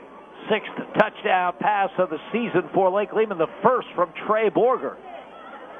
As Henry Solingo attempts the extra point, the kick is up, and the kick is good. Time on the field, 3:29 to go first half. Berwick 14, Lake Lehman 7. You're listening to Bulldogs football on Classic Rock 103.5. Hogs Hollow Saloon is the place to get the area's most popular barbecue. All house smoked daily. Smoked pulled pork, ribs, beef brisket, jumbo wings, chicken, and more. Hogs Hollow Saloon is bringing entertainment back to the area 3 nights a week. National tribute bands, local bands, and Wednesday night open mics. Inside dining, outdoor dining on the deck, entertainment inside and out. Be sure to grab the area's original Orange Crush. Hogs Hollow Saloon, Route 93 between Berwick and Orangeville. Check them out on Facebook. When the music stops, that's football. This is Berwick football coach Frank Sheptalk. You're listening to Bulldogs football on Classic Rock 103.5. Berwick, Bloomsburg, and Greater Hazelton 103.5. huge play for the Black Knights of Lake Lehman to get back in this game. 3:29 to go in the half. It's now 14-7 Berwick. Remember, Lake Lehman took over the football at their own 2-yard line. So that's a 98-yard scoring drive. The last 64 yards coming on the pass from Trey Borger to Nate Labar. A team that threatens run all the time can really hit on play action. And the ultimate play action was the ball is out of the quarterback's hand. It's the running back who throws it deep downfield. Henry Salingo kicks off following his extra points, a line drive kick. And it's fielded by Alex Parks. Looks for running room at the 30 and cut down at the 33-yard line. Jake Ferguson, the backup quarterback, finishing the tackle. I think one man hit him up into the air, and he went sort of somersaulting onto Jake Ferguson, who then finishes and brings him down. In any case, a nice enough return by Alex Parks on that line drive kick. Berwick has their full complement of timeouts left. They have 3:23 to go in the half, and they have the ball at their own 33-yard line. Well, this game turned around with that play near the goal line where Berwick didn't get the field goal. Lake Lehman took over. You figure, well, no damage done. They have it in their own 2. Well, the damage is done now. 98-yard drive and the long pass play, and it's 14-7. Marshman back to throw. Fires a quick out. Has his man, Damon Beckhorn. Beckhorn at the 40. Make that the 39-yard line as he's brought down a pickup of about 6. Liam O'Brien made a real nice open field tackle. It was a ball he had to catch. It was sideways, if not backwards. We'll still call it a pass and give him 8 yards on that. Nice open field running, but a great tackle by Liam O'Brien. Second down, Berwick from their own 40, out of the pistol. Klinger gets the call, has the first down. Evan Klinger out to the 44-yard line. Straight ahead carry. The Bulldogs move the sticks. Yeah, nothing fancy. They wanted to change. Use the left side of the line. Tom Monaco at the point of attack. Noah Craig and Ben Peck surrounding him. Open the seam. Tegan Wilk wide to the right. Damon Beckhorn wide left. Berwick from their own 44. I formation behind Jared Marshman. He rolls right to throw. Plants the feet. Fires downfield. A diving attempt incomplete. Pass beyond the reach of Tegan Wilk, who made a great effort at the 44. Extended the body. Laid out, couldn't bring it in. Even though sticky gloves can't hold everything, I think the force of his chest hitting the ground knocked it out of the outstretched hands, but a wonderful effort by Tegan Wilk. Stay with us at halftime. We'll bring you updated on the high school football scoreboard with Ben Willis, and we'll also be talking high school basketball with Jason Kingery, head coach of the Berwick boys team. Here's a 2nd and 10, Bulldogs from the 44. The call goes to Evan Klinger off the left side. He's over the 45 out to the 48, closer to the 49-yard line.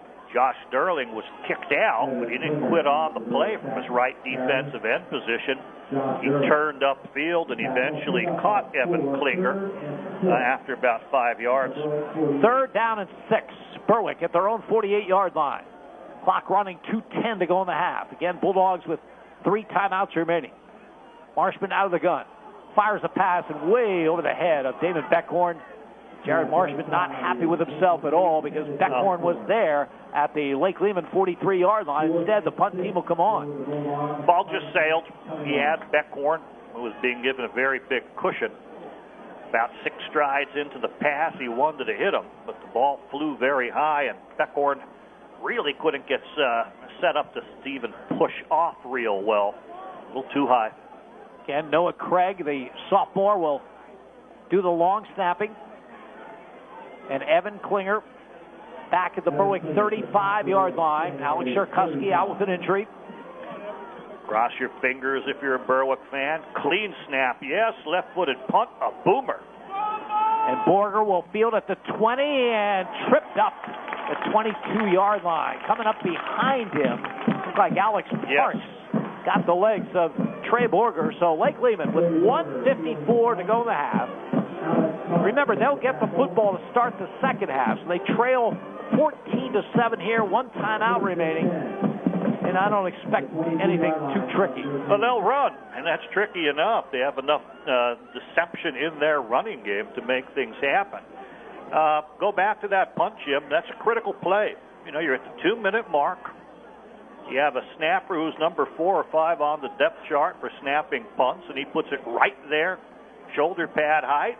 And a punter who hasn't punted in a while gets off a boomer. Toss sweep right side. Trey Borger, Berwick with good pursuit to the football. Makes the stop, and Frank Sheptock will use a timeout. 1:45 to go in the half. 14-7. Berwick, you're listening to Bulldogs football on Classic Rock 103.5. Anderson Enterprises, located on the corner of 2nd Street and Oak Avenue in Berwick, has been serving Berwick and surrounding communities with heating oil since 1975. Anderson Enterprises provides home heating oil for residential and commercial customers at a low, affordable price.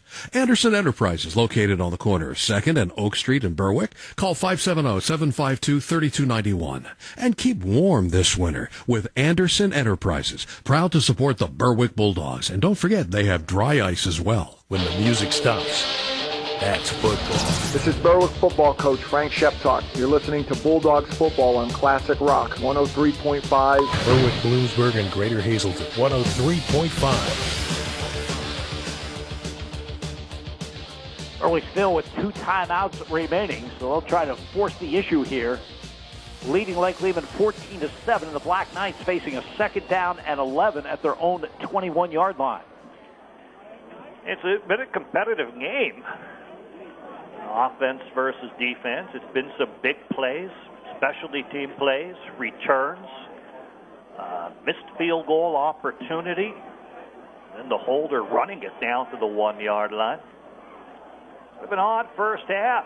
After Berwick jumps out to such a quick lead, I thought it was going to be a one-sided game, but it's not. 2nd and 11. Borger in motion. The call goes to Kurtz, the fullback. He hurdles the tackler, gets out to the 30-yard line. Well, a big 235-pounder showed some athleticism there. And if he'd have kept his footing after hurdling the would-be tackler, might have been a big gain. As it is, it was 8 yards. 3rd down and a long 3 for the Black Knights. A few offensive snaps ago for Lake Lehman, I mentioned Tegan Will coming in low. You can't take him on high. You got to get him down around the knees. Well, the big fullback wised up. He sends Tegan Will going low, so he went up and over like the hurdler. But a little too much jump had his momentum going for there, and he couldn't keep his balance. 1 minute to go in the half. Call goes to Kurtz off the right side. I think he's going to be a bit short. We'll see. He's close to the 1st down yardage. Yeah, close enough where you might measure it. Nope, first down. They can see it. Kurtz is a bull. You need the yardage, he'll get it for you. Powering off his team's right side. So Berwick will keep those timeouts in their back pocket, and Lake Lehman has the chance to run out this first half down just 7. Remember, they'll get the ball to start the second half. O'Donnell under center. Borger in motion, takes the handoff, and he's cut down behind the line of scrimmage. Who is under that pile? It's number 57, J.J. Snyder.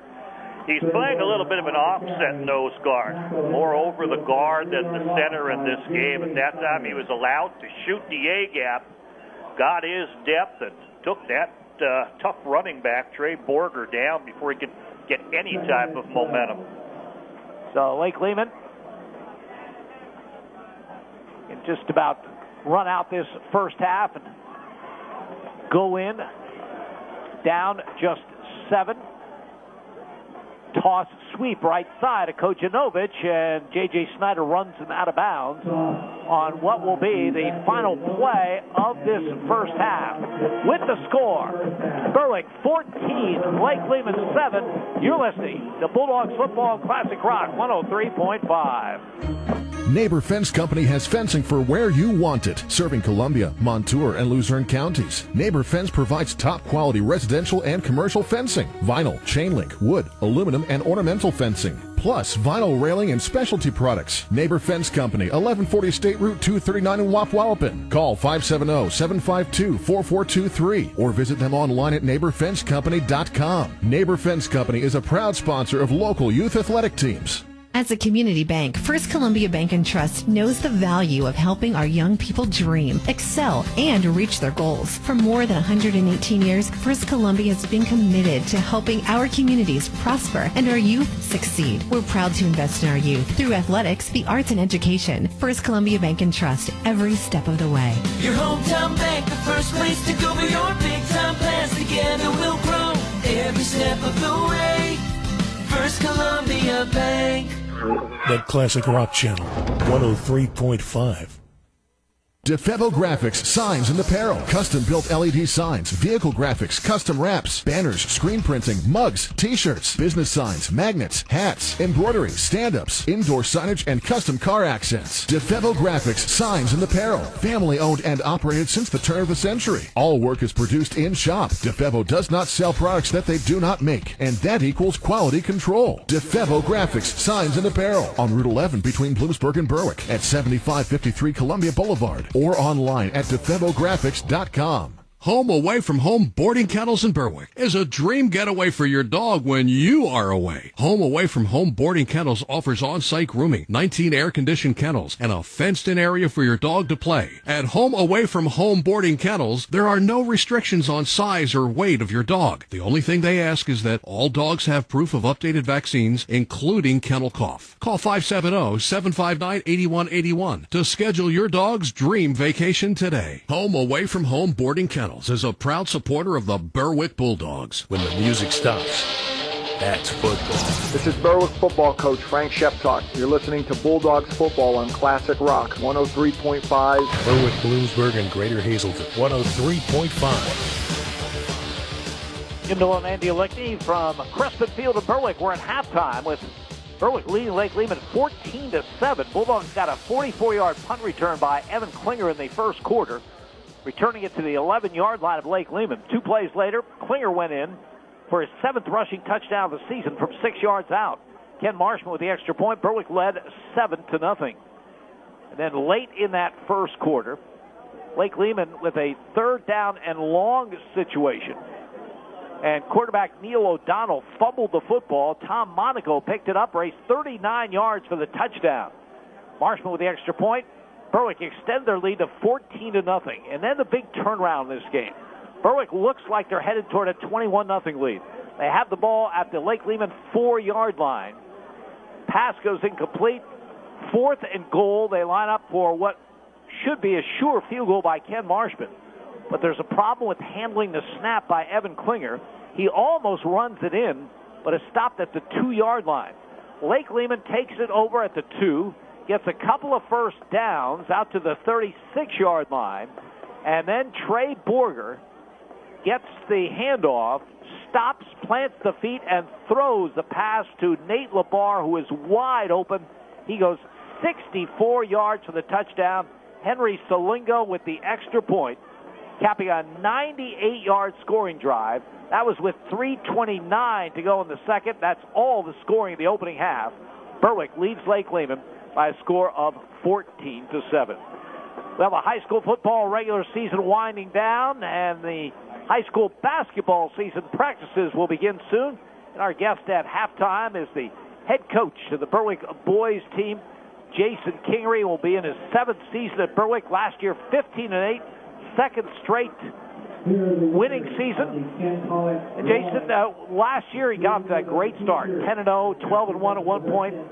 You know, you just look at it, you think, well, they stumbled down the stretch, but how much of that was the schedule being backloaded? It was a lot to do with it. I mean, we finished the year with the strongest teams in our division, and nothing against the teams that we started out with, but we were just a lot better than the teams we played at the beginning. And then by the middle to the end of the season, every team that we faced was as good, if not better than us.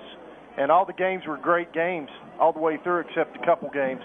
And, you know, same schedule this year.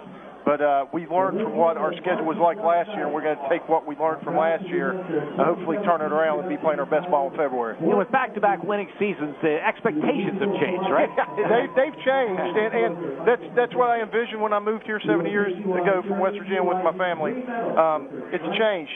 People in this community, it's a big football community, but people in this community love sports, and they've gravitated to our basketball team because of the way we play and the way we do things and the way we do community fundraisers and stuff like that. So, yeah, the expectations have changed, and, my expectation since, day one was to give this community a district championship, and that's what me and my coaches and the players are working towards. Until we get that goal, we haven't achieved anything. You have 3 guards returning, and 3 good ones, and Ken Marshman, Alex Markle, and Damon Beckhorn. That should be your strength, right? Oh, they're dynamite. I don't want to tell everybody that they're the best guards in District 2, but they're right up there. I mean, you got Ken Marshman, who is a 4-year starter for us.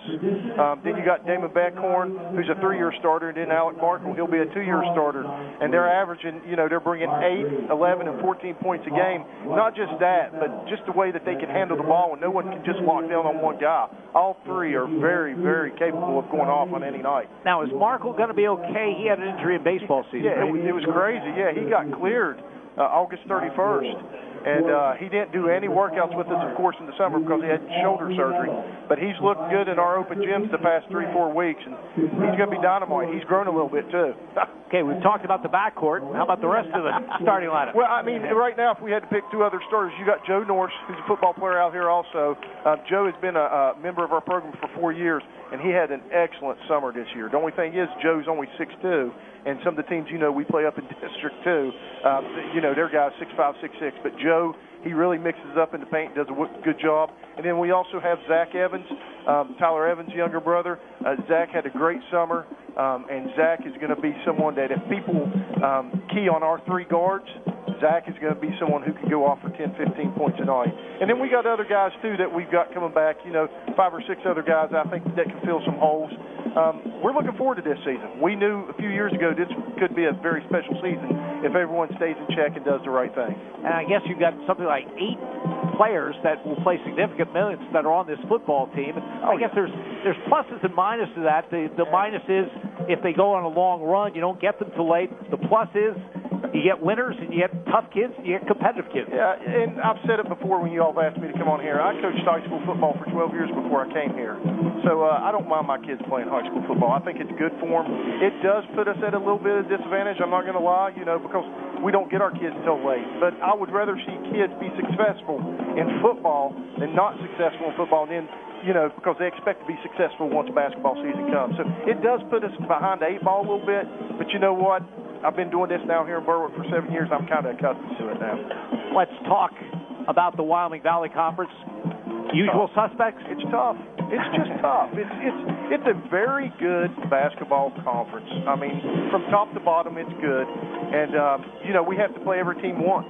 We have 17 league games. But the teams we got to worry about are JR, Myers, Nanacoke. I mean, those cats, they're good basketball schools. And then, of course, we have to go play the Hazeltons, the Crestwoods, the Valley West. I mean, it's good basketball up there. And then if you get through that gauntlet come district tournament time, hey, everyone talks about Scranton Prep being very good at football. Well, they're very good at basketball. So, I mean, it's a very good conference. But you know what? We feel like we have a very good team, too, in the program. So we're ready to mix it up. I forget the exact number, but I want to say when you took over, you were the 11th coach in 17 seasons for Berwick. Did you have to convince kids that, hey, I'm building something here and I'm going to be here? Yeah, I had to be a salesman. I mean, that was my number one goal, to be a salesman. And, the first couple of years, the kids, they were kind of shy to it. They were like, is this guy really going to stay here? Is he really not going to stay here? But, my wife's originally from here, and this is where our family is. I've made great friends. I've got great friends out there. We're not going anywhere, but we really had to sell it to them. And I've been fortunate, too. One of my assistant coaches is Bobby Clarko. He's been with me all 7 years. So having that consistency, now there's a face to Berwick basketball, and it's a good thing. We're at halftime of Crispin Field with Berwick leading Lake Lehman by a score of 14-7. Our guest is Jason Kingery, the boys' head coach at Berwick. Let's talk about some dates. Starting date, first official day of practice. November 17th at 5 a.m. 5 a.m. We always do the early morning first day gig because this is my 20th year. You know it? 20 years, that's a long time coaching basketball, and I've done it for all 20 years. I'm not changing. And the first game of the season? We are in the Nestle tournament, and we will open up against no other than Selinsgrove.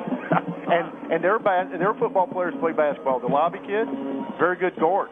You know, so, I mean, it'll be interesting because I'm sure our guys will be wanting a piece of them on the basketball court after, you know.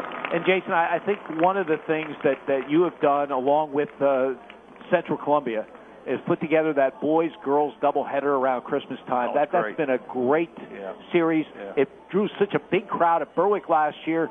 Central doesn't have enough capacity, but I understand it's going to Bloomsburg University this year. Yeah, it is, and I'm excited about it. That's pretty neat, and our kids are excited about it because, you know, getting to go play at a Division II university is awesome, and our kids are excited. I know Bill Phillips and his girls are excited, and I believe Central Columbia, they're excited about it. So it should be a great night of basketball. Anybody listening, they should come up there and watch those two games. And the dates are? It's December 22nd. The girls play at 6, and we play at 7:30. Great. Yeah. Looking forward to that. That's our broadcasting schedule, along with a couple others. Thanks for stopping by. You already got me excited about the next sport.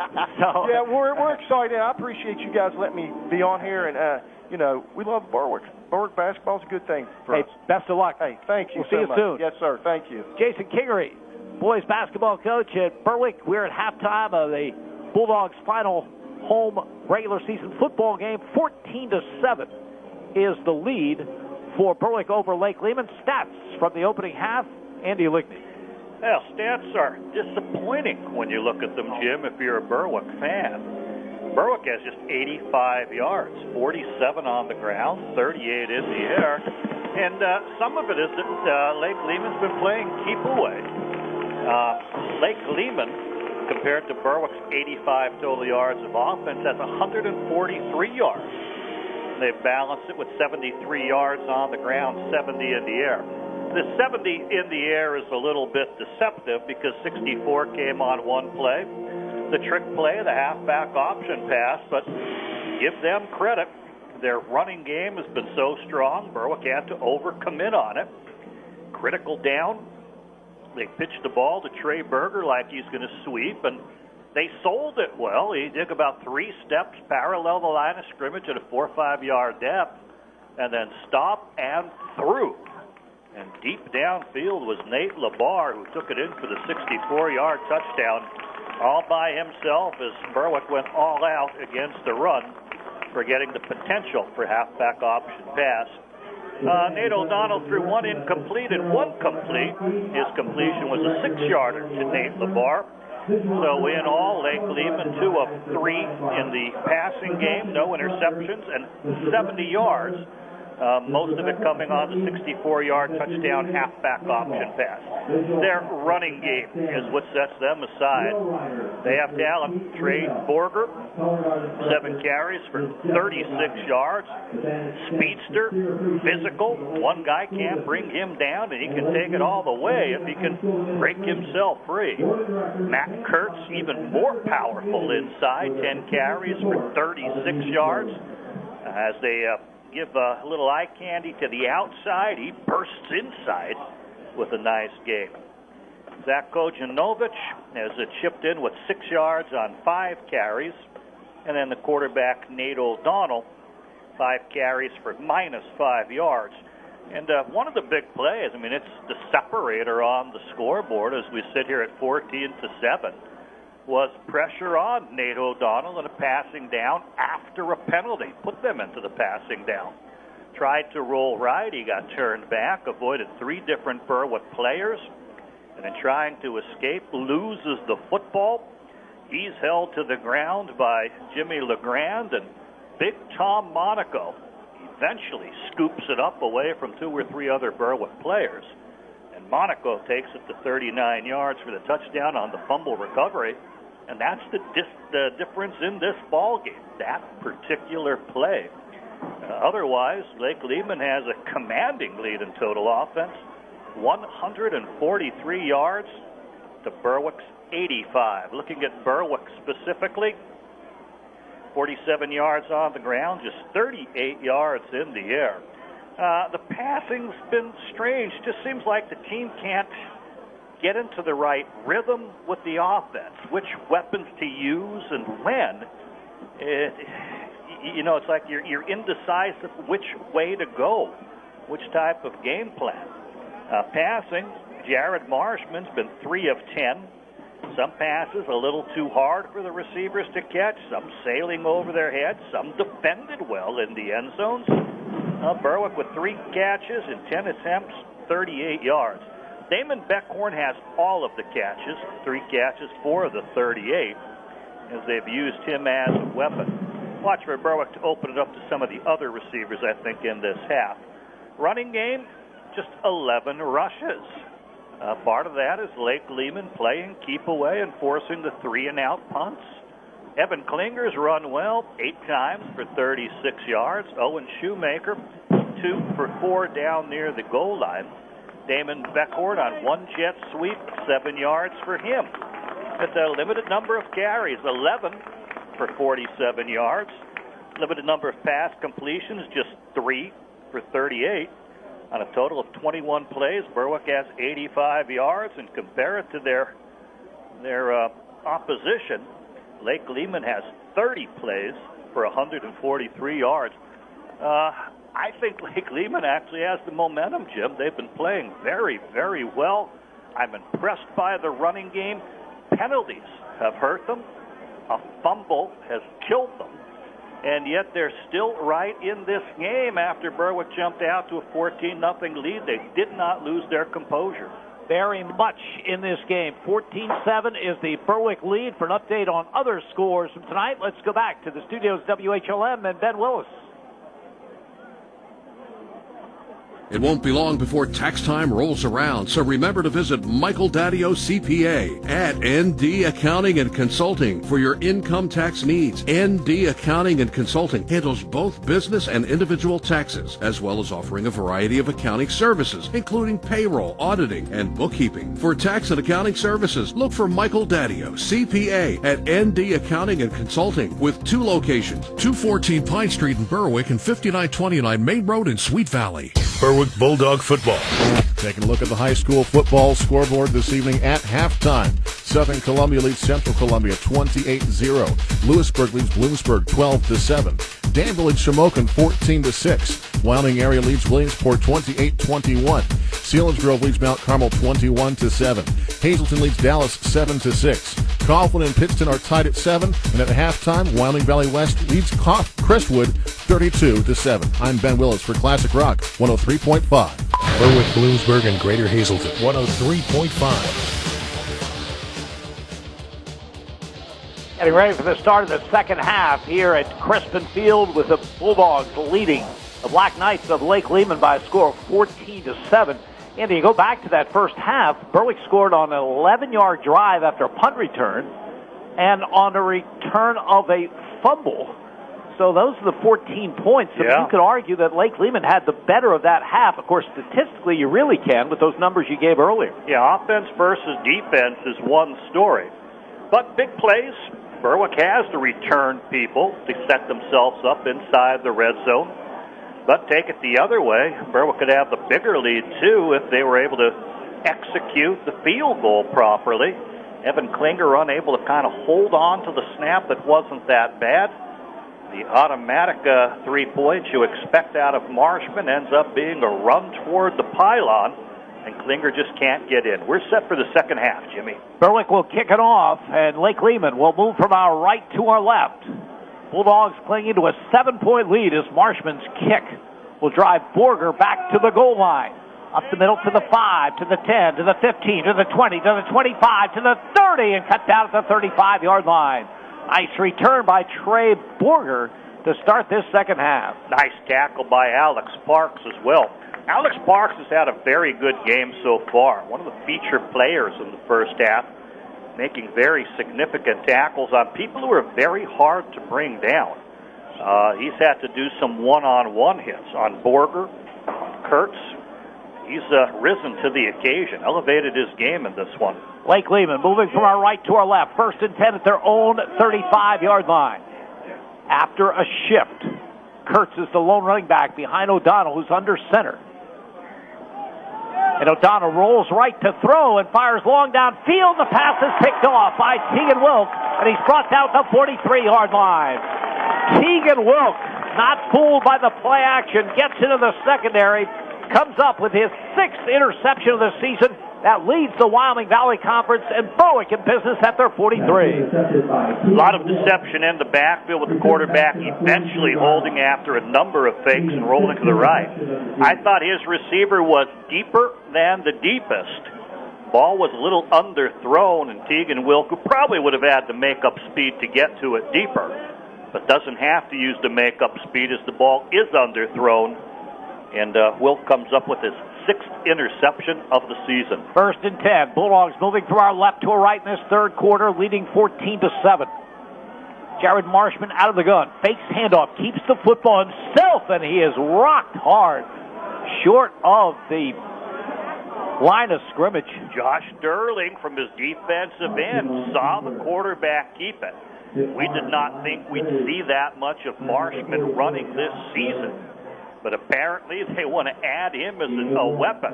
But Sterling rips him down after just a 1-yard gain. 2nd down call. The pass is completed to Watts at midfield, to the 45, to the 40, and good effort by Jared Watts to the 36-yard line of Blake Lehman.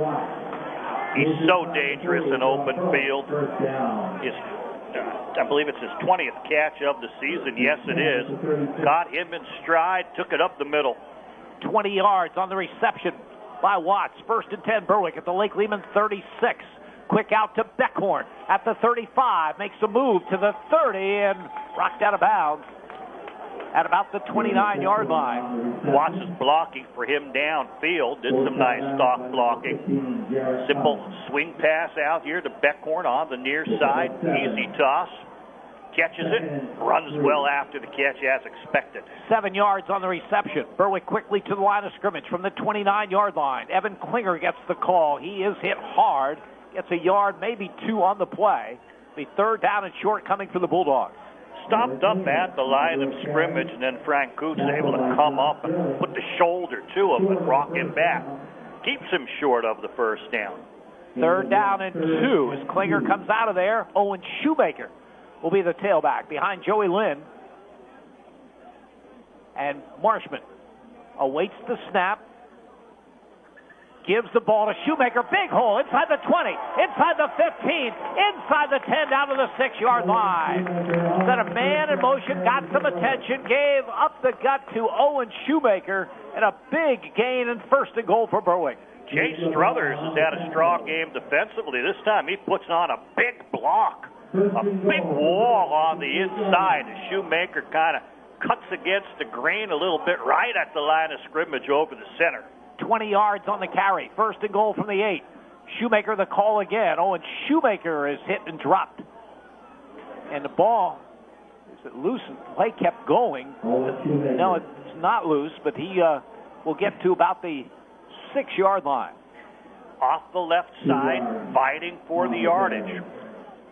Frank Sheptock hustling the play on in, waving to the players, get yourself set, keep on going, make it happen. Ball at the Lake Lehman 6-yard line. Marshman out of the gun. Play action, rolls right, big pass rush. He's going to have to keep the football, and he'll get back to the line of scrimmage, and that's about it. Nowhere really to go.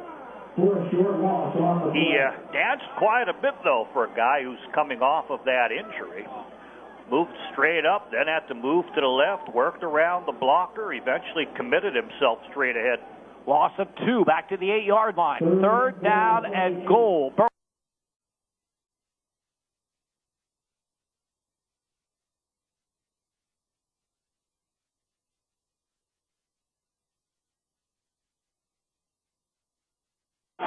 Klinger gets it to 5, makes the move, gets it for the score from 8 yards out. Klinger caught the swing pass at about the 3-yard line, and LeBar is coming on him in the direction he is going. Klinger plants and breaks inside, and LeBar is sprawling in the other direction. Wonderful move.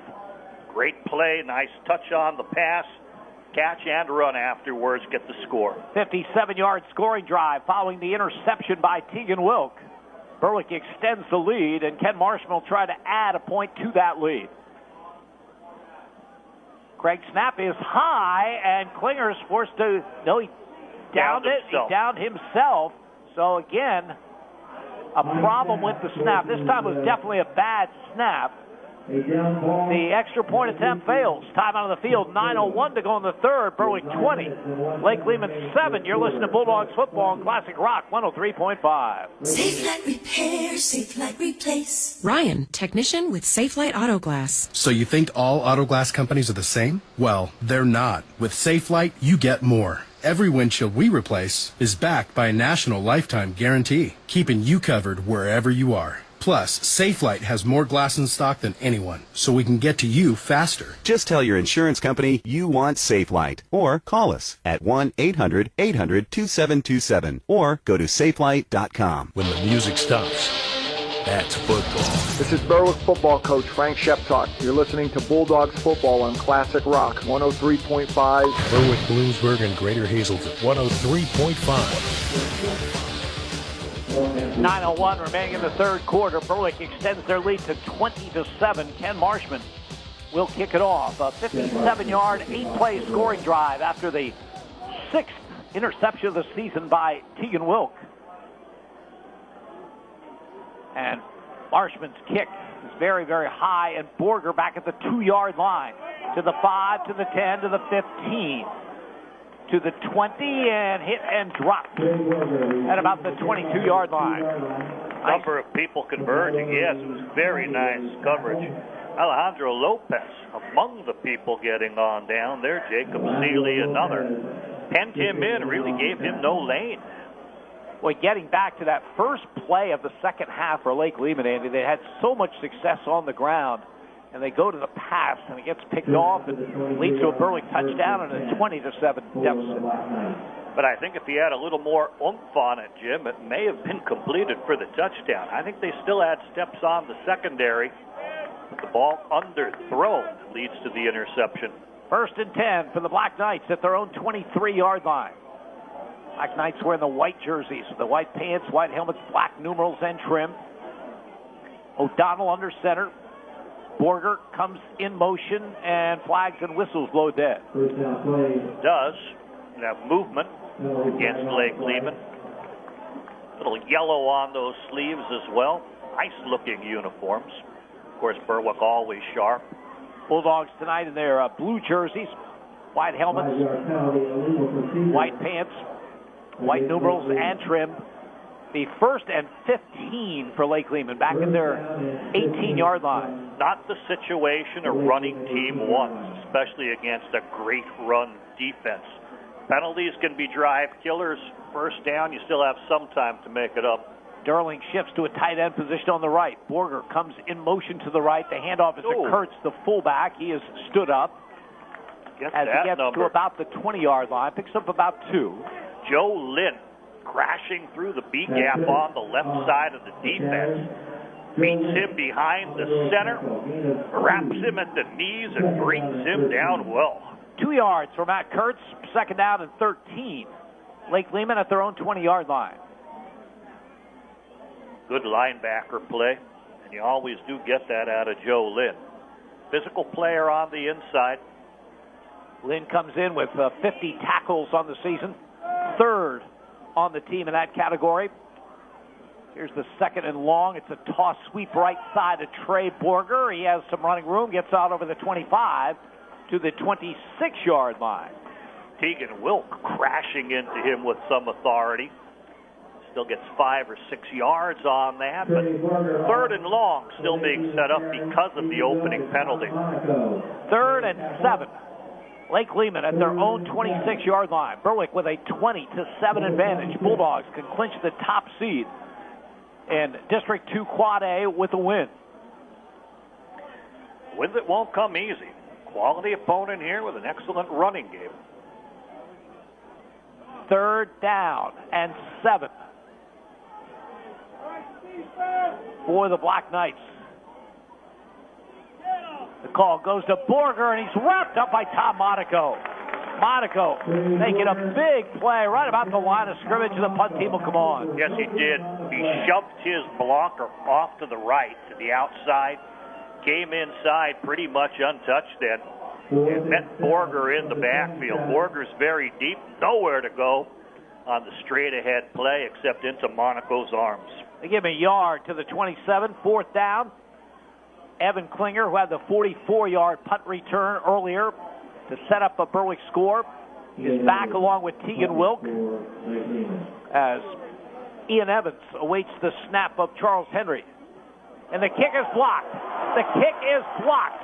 The scramble is on for the football, and Berwick has it as Ryan Lawball blocked the punt. He did. Came hard from the left side, got on in. I didn't think he was going to get him. Now, there's flags after that because Lawball then came back very excited to the play and tried to block, and he really gave a block in the back, used his hands. So Berwick will be penalized, but they will maintain possession of the football. So the mark-off will go against the Bulldogs, but they will have it in Lake Lehman territory with 6:29 remaining in this third quarter, and Berwick leading Lake Lehman by a score of 20-7. Specialty teams, 1/3 of the football game. Offense, defense, but never forget the specialty team play. One punt, Berwick returns tremendously. Another one trying to avoid the return men comes up very, very short. And now this punt blocked by Lawball. The Bulldogs will try to add to that lead as Jared Marshman will operate out of the gun. Tegan Wilk wide to the right side from the Lake Lehman 33. Here comes Beckhorn in motion, a fake to him. They throw it over the middle to Northwest at the 20, the 15, the 10, the 5, and he's in for a touchdown. Again, Beckhorn coming in motion, getting the attention. Marshman over the middle to North for the score, 33 yards. His fifth catch of the game, his first of the season, his first touchdown reception of the season, and probably his career. You mentioned both teams using motion as a distraction. Great distraction by Beckhorn as he comes through, and then the pass straight down the middle to Joe Norse, coming out of a tight end spot, finds the opening, and then fine acceleration after the catch. Showed good speed. Now, Berwick's had problems with these snaps and holds at that end of the field. We'll see how it goes here. Snap is a good one. Placement, kick is up, and the kick by Ken Marshman is good. Time out of the field. 6:22 remaining third quarter. Berwick 27, Lake Lehman 7. You're listening to Bulldogs football on Classic Rock 103.5. Choose with confidence. The Medicine Shop. At the Medicine Shop Pharmacy, located at the corner of 9th and Pine Streets in Berwick, caring goes beyond the prescriptions. Discover the one-on-one customer service and dedication that makes caring part of the culture at the Medicine Shop in Berwick. Stock up on everything you need to keep you and your family healthy all year long. The Medicine Shop Pharmacy, located on the corner of 9th and Pine Streets in Berwick, where caring goes beyond the prescriptions. When the music stops, that's football. This is Berwick football coach Frank Sheptalk. You're listening to Bulldogs football on Classic Rock 103.5. Berwick, Bloomsburg, and Greater Hazelton 103.5. Jared Marshman with his second touchdown of the game. 33 yards to Joe Norris. 27-7 is the Berwick lead. 6:22 to go in the third. Ken Marshman will kick off following his extra point. Kick is high to the far side. Borger back at the 1-yard line. To the 5, to the 10, to the 15, and dropped at the 20-yard line. Good coverage downfield. Oh, yeah, and there he is again, Alejandro Lopez. Second time in a row where he's made the tough solo tackle on the challenging return man in Trey Borger. You know, we've talked about the touchbacks with Ken Marshman, but even when he doesn't get the touchback, the kick is high and deep. They're typically returning them from the goal line or the 1-yard line, allowing those kicks team to get down there. Yeah.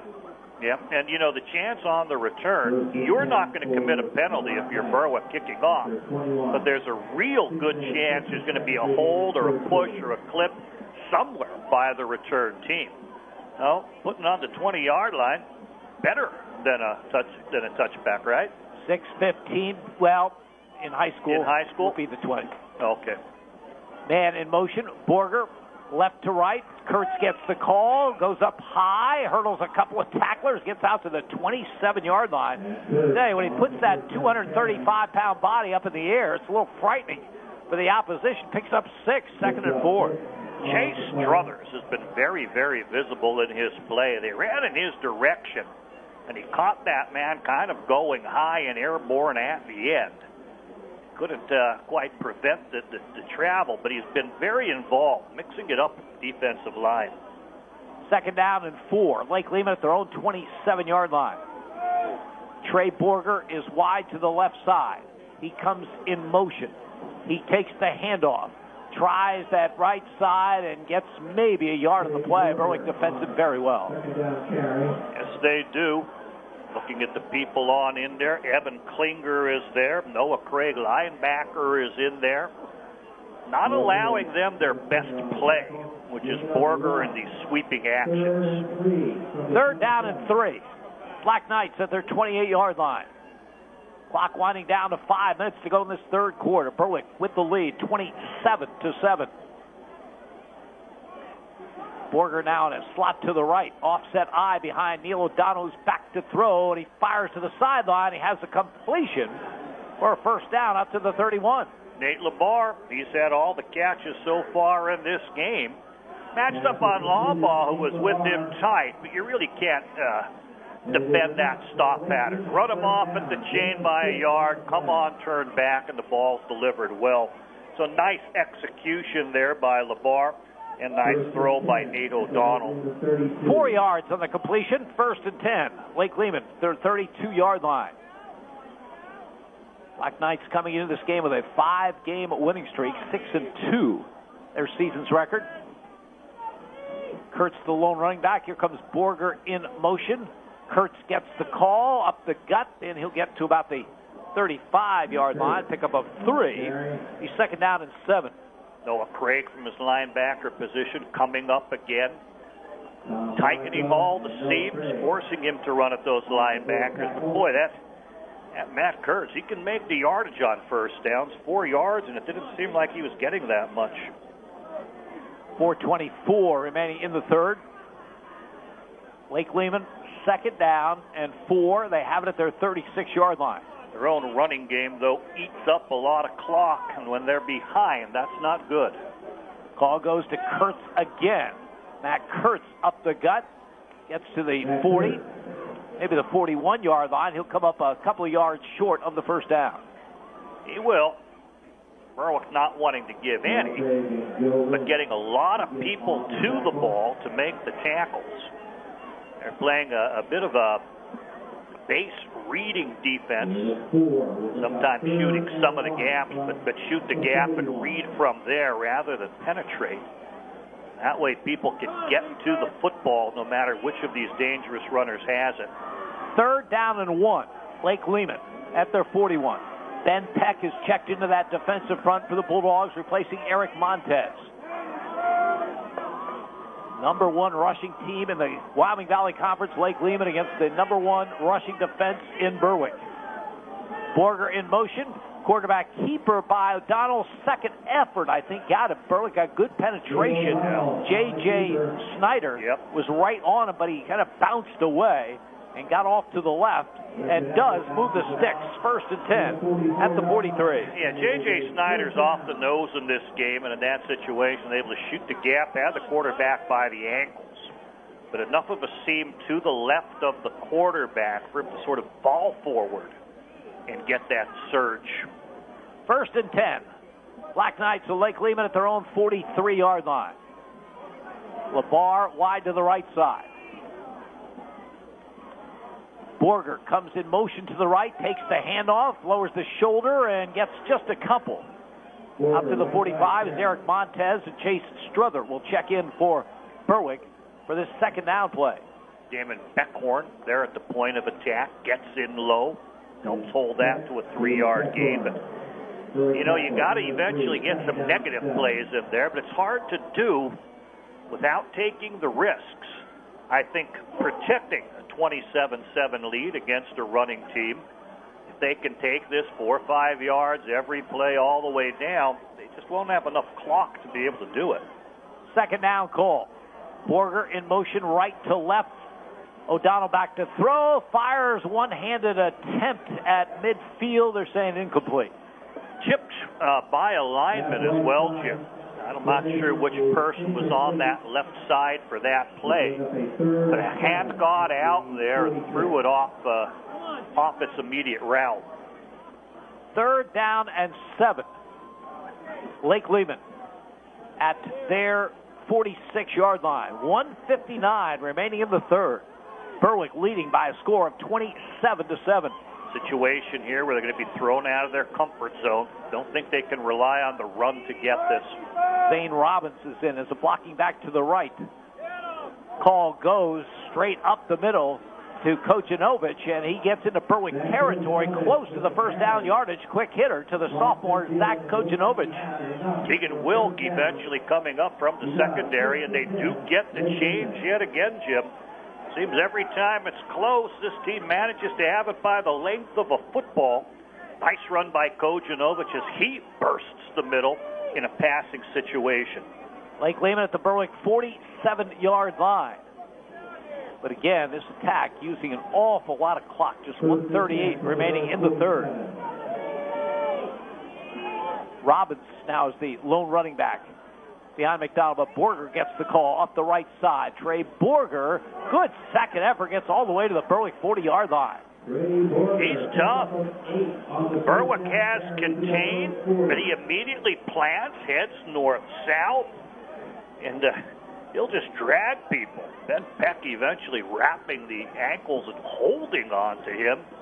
Nice 7-yard gain in there. This possession started at the Lake Lehman 21. It's now at the Berwick 40-yard line. Second down and 3 for the Black Knights with under a minute to go here in the third. It does eat up their own clock, though, Jim. They're looking like the dominant team right now, but they don't have enough time to win it in this way. Call goes to Robbins straight ahead, and he will be knocked down after a gain of a couple on the play. And a very late flag after, as they're unpiling. The referee, Jim Miller, happened to see it. Threw it way up into the air. Expect 15 yards one way or the other here. Personal foul against Berwick. It's a big mark-off against the Bulldogs. Scott Robbins was that running back. He is a sophomore, 5'11", 220 pounds. 13 carries for 59 yards and a touchdown. So not the guy you'd expect to be seeing used in this situation. Keep an eye. Is Trey Borger, Matt Kurtz, or somebody bumped up, or are they just spelling them? First and 10 at the 24-yard line of Berwick. 34 seconds to go in this third quarter. So a long drive by the Black Knights. Borger lined up to the left, comes in motion to the right. Call goes off the left. Kojanovich, he's down to about the 20-yard line on what will be the final play of the third quarter. With the score, Berwick 27, Lake Lehman 7. You're listening to Bulldogs football on Classic Rock 103.5. The Mayo Funeral Homes, located at 110 Chestnut Street in Berwick and 77 Main Street in Chickashinny, are proud sponsors of Berwick Bulldog football. The Mayo Funeral Homes, serving all faiths, makes it easier for those you love with pre-arranged funeral counseling, insurance, and pre-financed funerals. Mayo Funeral Homes also offers expert guidance in both traditional and cremation services. Mayo Funeral Homes, perfection in every detail. Berwick Bulldog football. Right now in the fourth quarter, Southern Columbia leads Central Columbia 42-0. Selinsgrove leads Mount Carmel 28-14 in the fourth, and in the third, Hazleton leads Dallas 14-6. I'm Ben Willis, Classic Rock 103.5. Berwick, Bloomsburg, and Greater Hazleton 103.5. Crispin Field in Berwick. 3 quarters of the book to Berwick, hoping to wrap up the top seed for the upcoming District 2 Quad A playoffs, leading Lake Lehman by a score of 27-7. We'll start this fourth quarter with Lake Lehman in the midst of a nice-looking drive, which started at their own 21. It's now at the Berwick 20-yard line. They'll have a second down and 6 to begin this final period. They'll be playing it without Matt Kurtz, though. Big number 45, the power fullback, sitting by his lonesome on the far side with his right foot up, and it looks like there's ice on it. Helmet down by his side. A physical force and presence. If Berwick happens to notice that, and they probably will just by his absence on the field, they'll be able to key a little bit more on Trey Borger and feel that if Kojanovich and Robbins can beat them, they'll take their chances on that. Lake Lehman moving from our left to our right in this final period. Just the fourth meeting between these two schools. Berwick has won the previous 3, including the game at Lake Lehman last year, and then wins in 2000 and 2001. From the 20, Kojanovich is the running back, but Borger gets the call, comes in motion, and Berwick. Good pursuit to the football, led by Evan Klinger, and just be a couple of yards for Kojanovich off the right side. Klinger playing up like a linebacker, seemed like he even had contain on that play. Saw the sweeping action coming toward him, got a little penetration, able to take on Borger low. Still got 4, third down and 2 for the Black Knights. Evan Klinger on the season, outstanding defender. 63 tackles to lead the team coming into this game. Now third and 2. Lake Lehman from the Berwick 16-yard line. Scott Robbins is the lone running back. He gets the call off the right side. The big sophomore has the first down as he gets to the Berwick 10-yard line. Bursts inside like the fullback on that similar play, and the blocking is there. Before you know it, he explodes, and he's 5 yards past the line of scrimmage. First and goal, Lake Lehman at the Berwick 10, early here in the fourth quarter. Berwick leading it 27-7. Like to have a clock on it, though, the time when this drive happened to start and the time when the drive will finally end. They're at the 10. They have room for a first down. Trying to see the chains. Calling it first and goal as the call goes to Kojanovich, and he bursts through there quickly and gets to the 5, maybe the 4-yard line. Damon Beckort came from wide to the play that went up the middle and gave him a push. Knocked him down. He wasn't going to be able to score. Be able to get a nice long gain on that. We mentioned the time, Andy. Berwick scored with 6:22 to go in the third. And Lake Lehman's had it ever since. And there's 10:25 remaining in this game as the Black Knights. Second and goal from the 4. O'Donnell under center. Gives to Kojanovich. Tries the left side. Joey Lynn wraps him up. Not before he gets to the 3, maybe the 2-yard line will be third and goal. Nice play by Joey Lynn, but good running instincts. He saw he wasn't going to get anywhere, but rather than being trapped in the backfield, planted, got himself north and south, and fought for at least a yard rather than risking any type of negative play. 16th play of the drive. Third down and goal. Lake Lehman just inside the Berwick 2-yard line. Kojanovich is the running back behind O'Donnell, who's under center. Watch for the quarterback keeper in this close. No, they give it to Borger off the right side, and Trey Borger's in for a touchdown from 2 yards out, capping a long, impressive drive by Lake Lehman. Very much was. Limited their mistakes, and even without fullback Matt Kurtz in there for the second half of the drive, they're able to play power football, do it almost all on the ground. Just 1 4-yard pass to Nate LeVar. And an impressive drive, but time-consuming. 16-play, 79-yard drive by Lake Lehman. Salingo will attempt the extra point. 1 for 1 on the night. Snap is there. Placement. The kick is up, and the kick is good. Time on the field. 9:33 to play. Berwick 27, Lake Lehman 14. You're listening to Bulldogs football on Classic Rock 103.5. Anderson Enterprises, located on the corner of 2nd Street and Oak Avenue in Berwick, has been serving Berwick and surrounding communities with heating oil since 1975. Anderson Enterprises provides home heating oil for residential and commercial customers at a low, affordable price.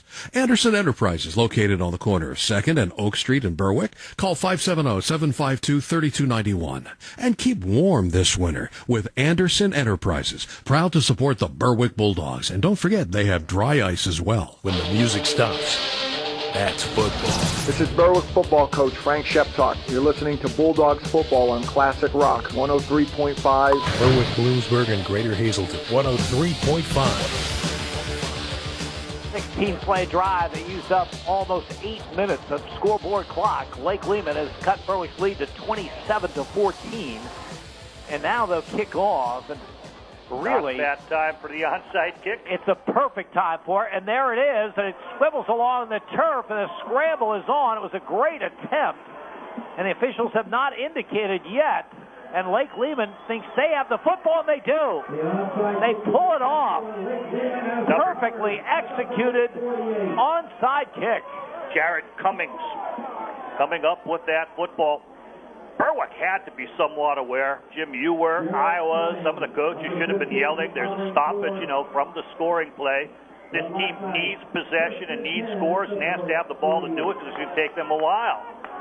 And yet they did not react up well. It was a very slow dribbling kick that had to get the 10 yards, and Berwick didn't react as fast as they needed.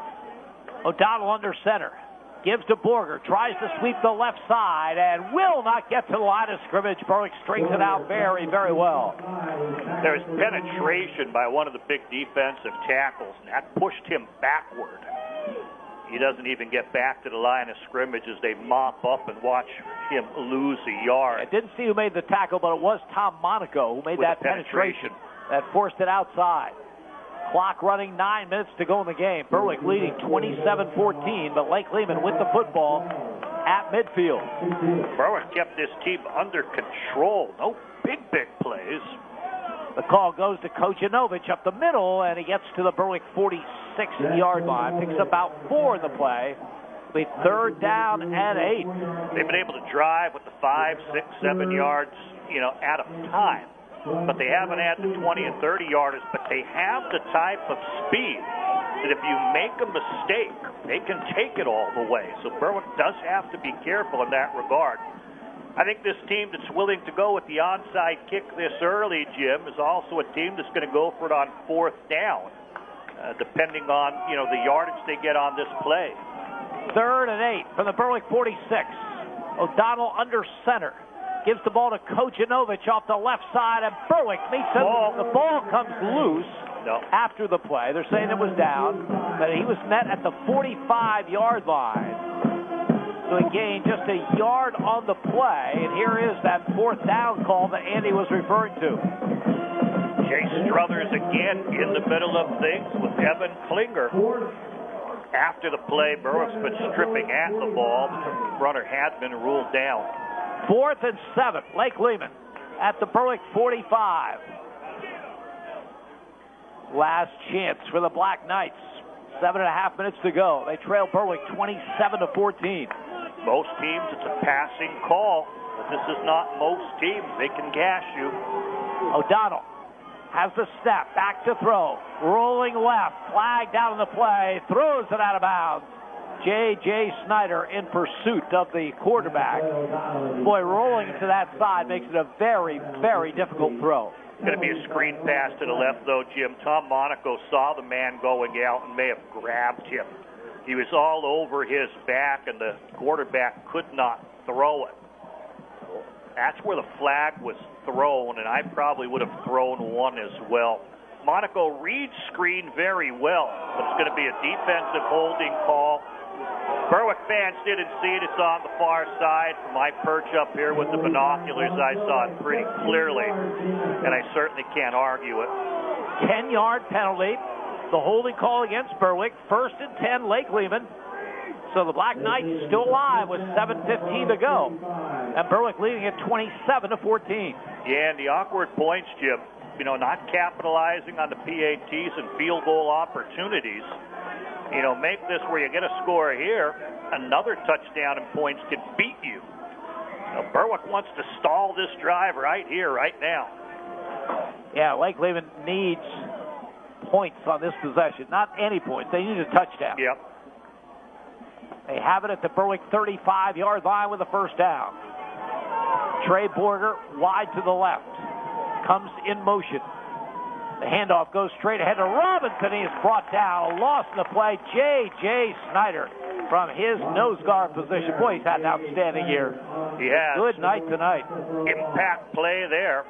Again, the defenses aren't being called for a lot of penetration or stunts or blitzes. They're being called to maybe engage and get a yard of penetration, shooting a gap and reading. So it'll be a loss of just a yard, but that's a big play on first down. Second down at 11. Lake Lehman at the Berwick 35. Clock running. 6:39 remaining. O'Donnell under center. Kojanovich, the lone running back behind a Borger in motion. O'Donnell rolls left, looking, keeps the football. He's going to be hit hard. Knocked out of bounds at about the 34-yard line. Short gain for quarterback Neil O'Donnell. Ben Peck being there to knock him out gives a good physical push.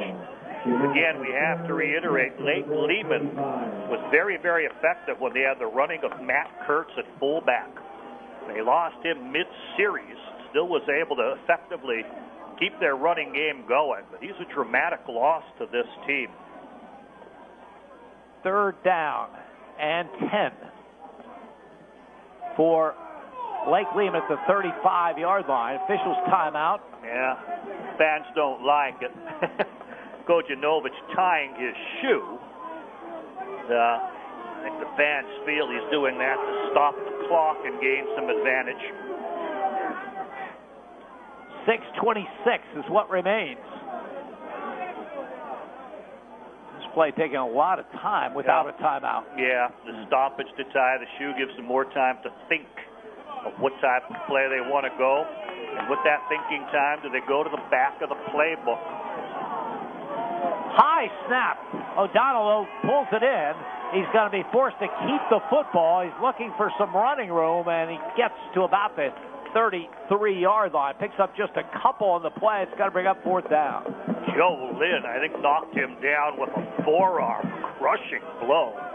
The high snap, he had to go up like a basketball player, tip it back to himself with the one hand, and then immediately worried how much pressure is coming on me. So no threat of the pass as he worked it back to the line of scrimmage and a little more. 4th and 9. Game on the line here. Berwick leads at 27-14. Lake Lehman must convert from the Berwick 34-yard line. Borger looking where to line up. Now he goes to left side. Comes in motion to the right. O'Donnell rolls right, fires, the pass is picked off by David Beckhorn at the 27-yard line. Beckhorn with the interception. Second of the game for the Bulldogs, will take over the football. Second of the season for David Beckhorn. It was big. They wanted to run people at each level, deep, medium range, and shallow. One of the people out there was Trey Borger, and I think they were trying to pass it to him. But again, a team that's not used to passing on a critical fourth down play, working that flood pattern, forcing it into the best of the running back receivers who can make the play for you, and Berwick in position with Damon Beckhorn to take it away. Now the Bulldogs love to run this clock out. 5:23 to go. They lead 27-14. Marshman under center. Slot to the right side. Owen Shoemaker is the running back. He gets the call, and he has running room to the 35. Breaks the tackle to the 40. The 45 to midfield. Down the far sideline, 35. Still on his feet. The 15, the 10, the 5. He's in for a touchdown. Owen Shoemaker, 66 yards for the score. Whoa, what a turnaround. An explosive run. Owen Shoemaker, viewed more like a singleton back fullback, shows tailback speed. Knocked off off stride about 7 yards into the things, has to regroup and re-accelerate. Works to the Berwick sideline, and then the burst. He outruns the angles. One last man tries to trip him up. He high steps with the kick away from that and takes it in with an exciting touchdown run. Shoemaker, the spectacular play after the Beckhorn interception. And Berwick has opened this thing up with 5:10 remaining in the game. Snap, placement, Marshman's kick is up, and the kick is good. Time out on the field, 5:10 to go. Berwick, 34. Lake Lehman, 14. You're listening to Bulldogs football on Classic Rock 103.5. Being in business for over 100 years really means something. It means you've been putting out an excellent product and taking care of your customers so they want to come back. Daylo's Bakery, Berwick, falls into that special group of businesses. Oven fresh pizza, bread and rolls. Order extra pizza for a fast dinner when the party arrives. Open 5 a.m. to 8 p.m. 7 days a week. Visit Daylo's Bakery at 1201 Fries Avenue, Berwick, or call 752-4519. When the music stops, that's football. This is Berwick football coach Frank Sheptalk. You're listening to Bulldogs football on Classic Rock 103.5. Berwick, Bloomsburg, and Greater Hazelton 103.5. Damon Beckhorn's interception followed by a spectacular touchdown run by Owen Shoemaker of 66 yards. And Berwick has broken this thing wide open here in the fourth with still 5:10 to go. Berwick 34, Lake Lehman 14. Marshman's kick goes to Kocinovich at the 5-yard line, to the 10, sweeps to the far side, to the 20, to the 25, and finally brought down just short of the 30-yard line. So a big play by Owen Shoemaker, his 5th rushing touchdown of the season, obviously his longest of the season. And the Bulldogs finally have control of this game over a Lake Lehman team that gave them all they wanted here tonight. Yes, they did. Antonio Barata among the people on that stop. Defense has been the name of the game. Defense forcing the interception. And then Owen Shoemaker. You know, one thing, Lake Lehman is a smaller school. They play 7 two-way starters. You get to the point where, you know, you get a little demoralized. Is the fatigue finally catching up? Owen Shoemaker, fresh, wanting that football, just looked like the fastest man you've ever seen on a football field. The 29-yard line. Kocinovich has some running room up the middle, and he gets out to the 38-yard line. Sophomore, who saw a lot of action last year as a 9th grader on the varsity level. A lot of that due to the injury to Trey Borger. He responded, almost 500 yards rushing a year ago, and he's good again. In fact, coming into this game, he was averaging 7.9 yards a carry. He got 9 there, 2nd and 1. Yeah, he's good. He is good. Chase Struthers among the people changing their direction. Eventually make the stop on him. Clock running 4:25 remaining in the game. Stay with us afterwards. Ben Willis will bring us updated on the high school football scoreboard. As O'Donnell off play action, looking long, has LeBar just beyond his reach at the 30-yard line. Good attempt. Yeah, Berwick with 2 safeties, but safeties who were looking to come up on running plays. Nice play action fake, and LeBar splitting those safeties, but the pass overthrown. 3rd down and 1. Black Knights at their own 38-yard line. Mentioned Berwick closing out the regular season next week at Williamsport. Lake Lehman plays their arch rival Dallas on the road next Friday. Here's a 3rd and 1. Kocinovich the call, looking for the first down. They push him back. I think they're going to give him the first down on forward progress. They have to mark it, though. Someone's got to get out there and get it. Chase Struthers again, meeting the play and then pushing it back. He's going to come off for arrest as J.J. Snyder gets in there now. 1st and 10 for the Black Knights at their own 40-yard line as we go under 4 minutes remaining in the game. O'Donnell, as he's done all night long, went to the sideline to get the play call. Now the senior quarterback is under center from his own 40-yard line. Scott Robbins is the lone running back behind him. Robbins gets the call, tries the right side, runs hard, gets out to the 47-yard line. He's playing in place of the injured Matt Kurtz, but he's got 220 pounds on his frame as well, just a sophomore. And they run the system well. Yeah, it's a system that they're running similar to teams that can run a wing T. They know what can go. If you overplay one area or keep one area, then something else happens to be open. Oh, it's a good game calling. I like the chess match we've been seeing. Berwick playing more in a read and react type of defense, holding their areas of responsibility rather than overplaying the motion. Here's a 2nd and 3. O'Donnell out of the gun. Fakes handoff. Rolls left. LeGrand lowers the boom as he gets the pass away, incomplete.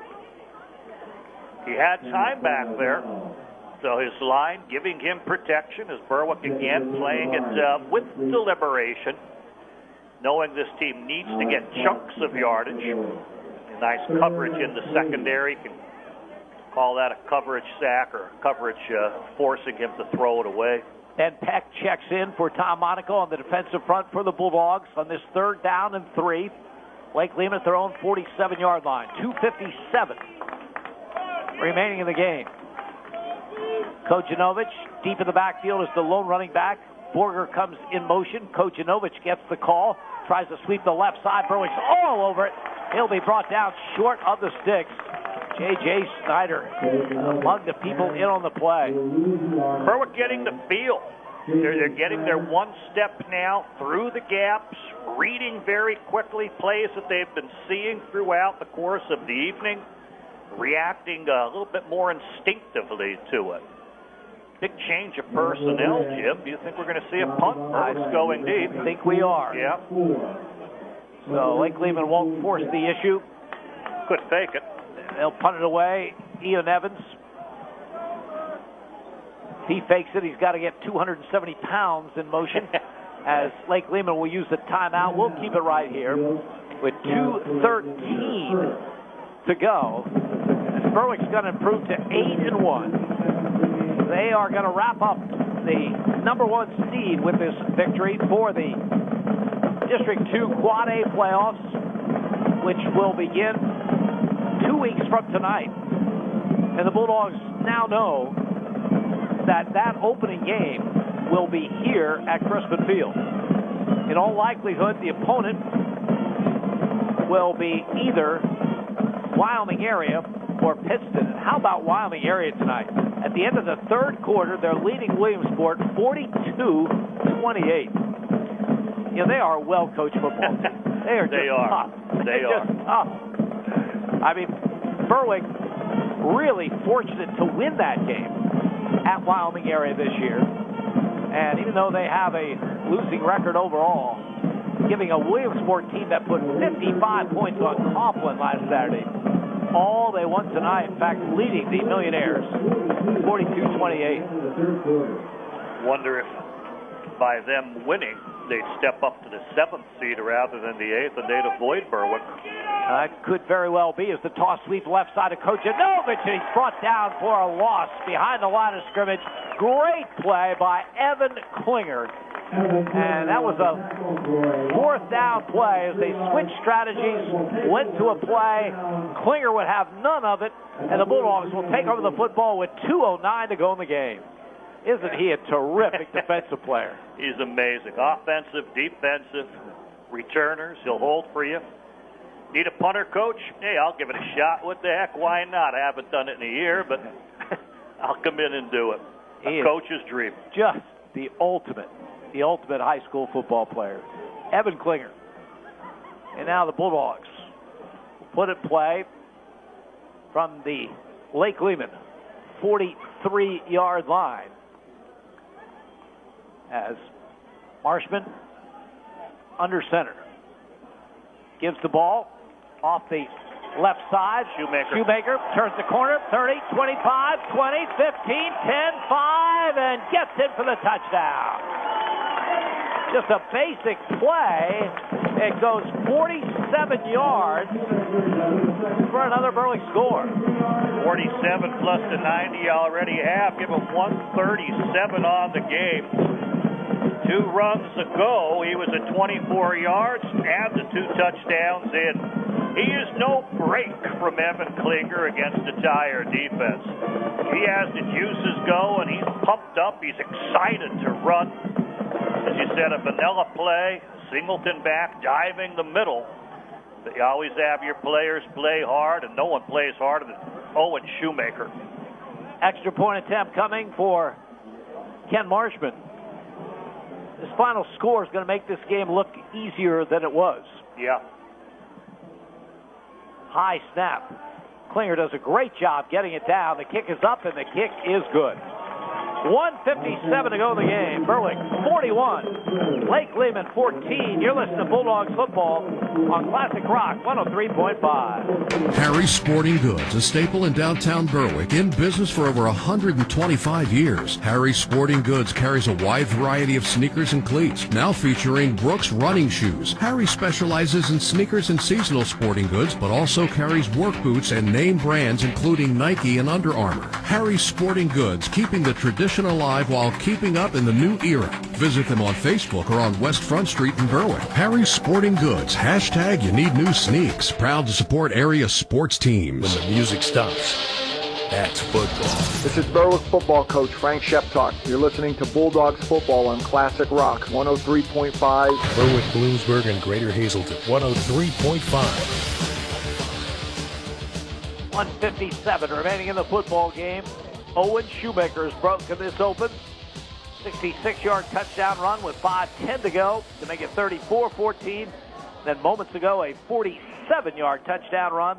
41-14 is the Berwick advantage. 1:57 to go in the game. I was kidding with Shoemaker before the game. I said, you're the second half back. You play in the second half of the game.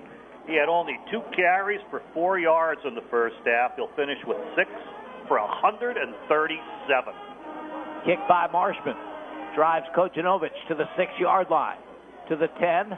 And he is dragged down from behind by Ryan Lawbaugh at the 16-yard line. He's had a strong game. Number of players have had strong games. He's been forced to do a lot of the contained, turning things in, especially with the dangerous Trey Borger.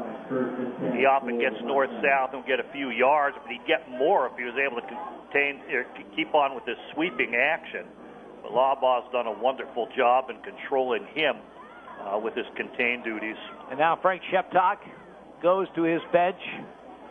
A lot of new faces in there defensively. As Lake Lehman will take over their 16-yard line. They will use a timeout as they're probably trying to get organized with some subs of their own. We'll keep it here with 1:51 remaining in the game.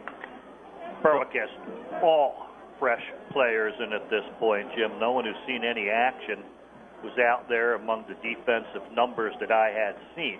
So they got what they wanted. They got the win, they got the top seed, and now they'll go to Williamsport pretty fresh. I didn't see any injuries on the course of this game tonight. And we'll wait to see that final score from Wyoming area. Williamsport will have to come from behind to win it, but they have a very, very good football team. And it's a game we've been looking forward to all year, Jim, that final battle, wondering how much it would affect Berwick's seeding and what would happen in districts with a final, as tough as the Williamsport game. But Berwick does have things set, so it becomes a bit of a statement game, a momentum game. A big win going into the district playoff is the way you'd like to see it. Ferguson is the quarterback for Lake Lehman now. Gives off the left side, a great tackle back at the 10-yard line for a loss on the play. Number 84, Floyd McCroy. He's 5'9", 140 pounds. He starts at cornerback for them. Here he gets a chance with the carry, and rather frustrated that he was tackled. Slammed the ball down. Could have been flagged for that. Loss of 7. Back to the 10-yard line. 1:23 remaining in the game. Anthony Sisko on the field for Berwick. Peyton Williams at a corner. Dominic Rummel among the people on that defensive front along with Austin DeWald. Linebackers, Dallas Schechterly, Blaine Cleaver. Bulldogs, 14 seniors on this team, and They were introduced before the game, their final regular season home game, but with this victory, they know they're going to have at least one more game here, and hopefully more. The call goes to Scott Robinson. He is hit and dropped for another loss back at the 5-yard line. Get the number as they unpile. Number 83 coming off the bottom. That is Anthony Cisco. We've seen him with some carries on the year now. We see a defensive play. Actually, I think it was a catch he had on the year. They mark it back at the 8-yard line, as that will do it. The clock will wind down. Lake Lehman will not take another snap. Players will head to the center of the field, exchange handshakes. Berwick is the number 1 seed for the upcoming District 2 Quad A playoffs. Bulldogs improved to 8-1 with a final score over Lake Lehman of 41-14. Stay with us. Sandy will have the stats. Ben Willis will have scores, and I'll give you the scoring of this one. You're listening to Bulldogs football on Classic Rock 103.5. Red's Roofing, the roofing ninjas of Berwick, are your roofing experts for Luzerne, Columbia, and Montour counties. With 26 years of experience and great rates, why go anywhere else when Red's Roofing will get the job done right for your decks, siding, or roofing? Specializing in metal and rubber shingles, most roofing work is done in one day. So remember the name, Red's Roofing, the roofing ninjas. Call Red's Roofing, 752-4351. Owner Harry Titus, a proud supporter of the Berwick football team. Safe Light Repair, Safe Light Replace. Ryan, technician with Safe Light Auto Glass. So you think all auto glass companies are the same? Well, they're not. With Safe Light, you get more. Every windshield we replace is backed by a national lifetime guarantee, keeping you covered wherever you are. Plus, SafeLight has more glass in stock than anyone, so we can get to you faster. Just tell your insurance company you want SafeLight, or call us at 1-800-800-2727, or go to safelight.com. 103.5, the Classic Rock Channel. Riverview Block of Berwick, with over 60 years of service, can handle all of your block and concrete needs. They carry all sizes of concrete and lightweight block. They have front-end discharge trucks for ready-mix concrete. Riverview Block also carries all masonry supplies, sand and gravel. For prompt delivery, call Riverview Block 752-7191. Riverview Block is proud to support the Berwick Bulldogs. Berwick Bulldog football. Taking a look at the high school football scoreboard this evening. Finals, Southern Columbia over Central Columbia, 42-0. Hazleton over Dallas, 16-13. In the fourth quarter, Bloomsburg leads Lewisburg 14-12. And Danville leads Shamokin 34-6. Wyoming area leads Williamsport 42-35. Selinsgrove leads Mount Carmel 35-14. Compline leads Pittston 14-13 in the fourth. And Wyoming Valley West leads Crestwood 39-7 in the fourth quarter. I'm Ben Willis for Classic Rock 103.5. Berwick, Bloomsburg, and Greater Hazleton 103.5. Berwick on the field down below us to our right, celebrating a 41-14 win over Lake Lehman that vaults the Bulldogs in the top seed for the upcoming District 2 Quad A playoffs, which will begin 2 weeks from tonight. Bulldogs had a tough time, though, with Lake Lehman this evening. They did get a big special teams play from Evan Klinger early in the game, a 44-yard punt return to the Lake Lehman 11-yard line. And 2 plays later, Klinger went in from 6 yards out for his 7th rushing touchdown of the season. Ken Marshman kicked the extra point. Berwick had a 7-0 lead, 6:46 to go in the first. Later in that first quarter, Lake Lehman 3rd and 24 in their own territory, and quarterback Neil O'Donnell dropped the football. Scramble was on Tom Monaco. Big tackle for the Bulldogs. Picked it up and rambled 39 yards for the touchdown. Ken Marshman again with the extra point. 14-0 Berwick. 1:50 to go in the first. Looked like it might be a rout when Berwick got to the 4-yard line of Lake Lehman. But on a 4th and goal, they decided to settle for a field goal. The snap got away from Evan Klinger. He was stopped at the 2-yard line. Lake Lehman took over, got a couple of first downs, got the ball out to the 36-yard line. From there, they gave the ball to Trey Borger, and he stopped and threw downfield to Nate Labar, who was wide open, a 64-yard touchdown. Henry Salingo with the extra point. Berwick's lead was 14-7. That came with 3:29 to go in the half, and that would be Berwick's lead at the break. Lake Lehman had the edge in total offense at that point, 143-85, and Berwick just had the 7-point lead. But on the first play of the third quarter, Lake Lehman decided to go to the air, and Neil O'Donnell's pass was picked off by Tegan Wilk at the Berwick 43-yard line. From there, the Bulldogs went on an 8-play scoring drive, capped on an 8-yard swing pass from Jared Marshman to Evan Klinger. There's a bad snap in the extra point attempt, but Berwick's lead was 20-7 with 9:01 to go in the third. Later, in that third quarter, Ryan Lawbaugh blocked a Lake Lehman punt. Berwick took over at the Black Knights 33-yard line, and Jared Marshman threw a pass over the middle to Joe Norse, who got the touchdown from 33 yards out. Marshman kicked the extra point. Berwick led 27-7. But after that touchdown, Lake Lehman started on a drive which began at their 21-yard line and ended in the fourth quarter with 9:33 to go on a 2-yard touchdown run by Trey Borger, a 16-play drive altogether. Henry Slingo at the extra point, 27-14 was the Berwick lead. And Lake Lehman still had a chance midway through the fourth. They had the ball at the Berwick 34-yard line facing 4th and 9. But the pass by O'Donnell was picked off by Damon Beckhorn, and Berwick's first play after that interception, a 66-yard run down this near sideline by Owen Shoemaker, his 5th rushing touchdown of the season. That was with 5:10 to go. Berwick leading 34-14. And then on Lake Lehman's next possession, they went for it in Berwick territory, were not able to get the first down, and Berwick on one play struck again, and again it was Owen Shoemaker. From 47 yards out, Marshman with the extra point. That was with 1:57 to go. That makes our final score Berwick 41 and Lake Lehman 14. Stats and Science game, Andy Lickney. Well, stats, hard to be the story in this one, but they're always part of the story. They certainly showed Berwick coming on strong in the second half. At halftime, Lake Lehman had the edge in total offense, 143 yards to Berwick's 85. Berwick turns that around in the second half and finishes the game with about a 50-yard lead in total offense, 282 to 230 for Lake Lehman. Now, a big part of it is skewed on the 2 big touchdown runs by Owen Shoemaker, so let's start with him. They use him limited in the first half. As Evan Klinger starts wearing down, they bring in the fresh Owen Shoemaker, and he makes his presence known. 6 carries in all for 137 yards, 2 long touchdowns that take Lake Lehman totally out of the ball game.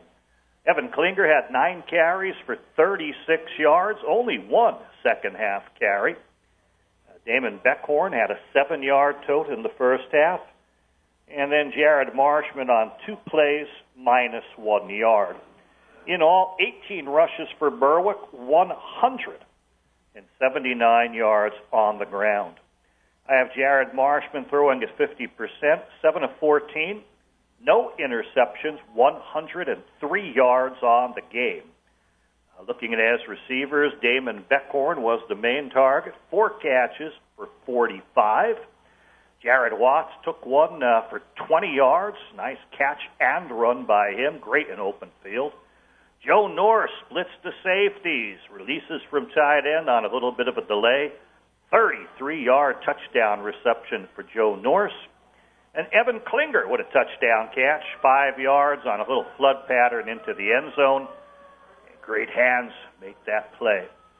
So 103 in the air for Berwick, 179 on the ground.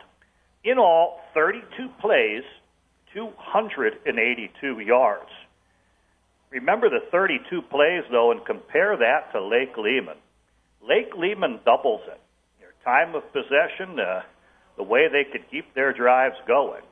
Compared to Berwick's 32 plays, they ran 66 plays in controlled drives, 230 yards there.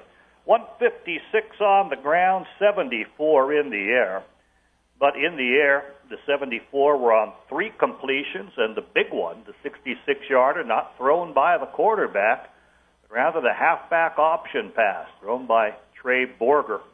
That's the one that goes 64 to Nate Labar. Labar had all 3 catches in the game for 74 yards. 2 interceptions have to go to Nate O'Donnell, as Tegan Wilk and Damon Beckhorn pick him off in the course of the game. 3 of 9 for the team, 2 interceptions, 74 yards. But this team makes its money in the running game, and they're very, very impressive. Trey Borger is the known commodity, 5th leading rusher in the Wyoming Valley Conference. He averages 98 yards a game, and surprised teams hold him to that little. Berwick, though, held him on 17 carries to 65 yards. He's complemented very, very well in the backfield with fullback Matt Kurtz. Now, Kurtz ends with 13 carries for 46 yards, and the way the tandem work together, Mr. Inside, Mr. Outside, it's a tough blow when Matt Kurtz got injured for his team toward the end of the game, taking away some of their effectiveness. Zach Kojanovich had to step in and pick it up after Kurtz was injured. He was being used while Kurtz was still in the game. He had 42 yards on 16 carries. Scott Robbins came in for 2 totes for 12. Floyd McCrory at the end of the game lost 7 yards. And then Nate O'Donnell, the quarterback, 8 official carries in all, minus 2 yards for him. A net of 156 on 57 rushes. The 156 compared to the team's normal 276 shows that Berwick played pretty good run defense, although Berwick normally gives up 70 yards a game. Something had to go when the number 1 rushing team takes on the number 1 rushing defense, and pretty much split it down the middle as to which way it went. In all, 156 on the ground, 74 in the air, 230 for Lake Lehman on 66 plays. Berwick much more efficient in 32 plays, with more yardage at 282. An odd game of returns, fumble returns, kick returns, punt returns, interceptions. A little strange the way this one all played out. Drive-killing penalties. Just a puzzling one. But I think, Berwick looked strong in the end. It wasn't an artistic masterpiece, but it looked strong in the second half for Berwick, and takes them right on into districts with a good feel. And there had to be a little bit of a drop-off after that emotional win over Wyoming Valley West a week ago, and Lake Lehman, I thought, played very well. They did what they have to do. They did what they're so good at, and yet Berwick had it. And you mentioned the 3 phases of the game. Berwick usually wins the special teams, and they did tonight. Yeah, it's just that Lake Lehman is a very good team. I found them to be very, very impressive with their running game. I like the system. I like the talent on the team. I wish them luck in their postseason. And Berwick getting ready for the postseason with one more biggie before we get there. Lake Lehman with the loss goes to 6-3 on the season. They'll play their arch-rival Dallas on the road next Friday night. For the Bulldogs, they improve to 8-1, and they will be at Williamsport next Friday night. Starting at 7 o'clock, we hope you'll join us for the broadcast. As usual, we'll start at 6 with the Coach Sheptalk Show. That final again tonight is Berwick 41 and Lake Lehman 14. Randy Lickney and our producer Raven Klein, this is Jim Doyle reminding you heard it live on Classic Rock 103.5. You've been listening to Berwick Bulldogs football on Classic Rock 103.5. Brought to you by First Columbia Bank and Trust, with you every step of the way. Hogs Hollow Saloon, Route 93 in Berwick. See you after the game. Berwick Dental Arts, quality care for your dental health. Dalo's Bakery, Frias Avenue in Berwick. The Medicine Shop, East 9th Street in Berwick. Neighbor Fence Company, residential and commercial fencing. Anderson Ice Company, keeping you cool all year long. Home Away from Home Boarding Kennels, a dream getaway for your dog. Harry Sporting Goods, hashtag you need new sneaks. Red's Roofing, the roofing ninjas of Berwick, for all your home improvements. Metrocast Cablevision, cutting-edge entertainment for the whole family to enjoy. Safe Light Auto Glass, Safe Light Repair, Safe Light Replace. First Keystone Community Bank, yesterday's traditions, tomorrow's vision. Mayo Funeral Home of Berwick and Chickshinny. The law offices of Lutz and Petty, protecting you. Welsh's Towing and Repair, towing, recovery, and lockout services. ND Accounting and Consulting, your hometown CPA firm. Riverview Block Inc. of Berwick. And by Yannick Real Estate, commercial and residential. Now, let's get back to the music on Classic Rock 103.5.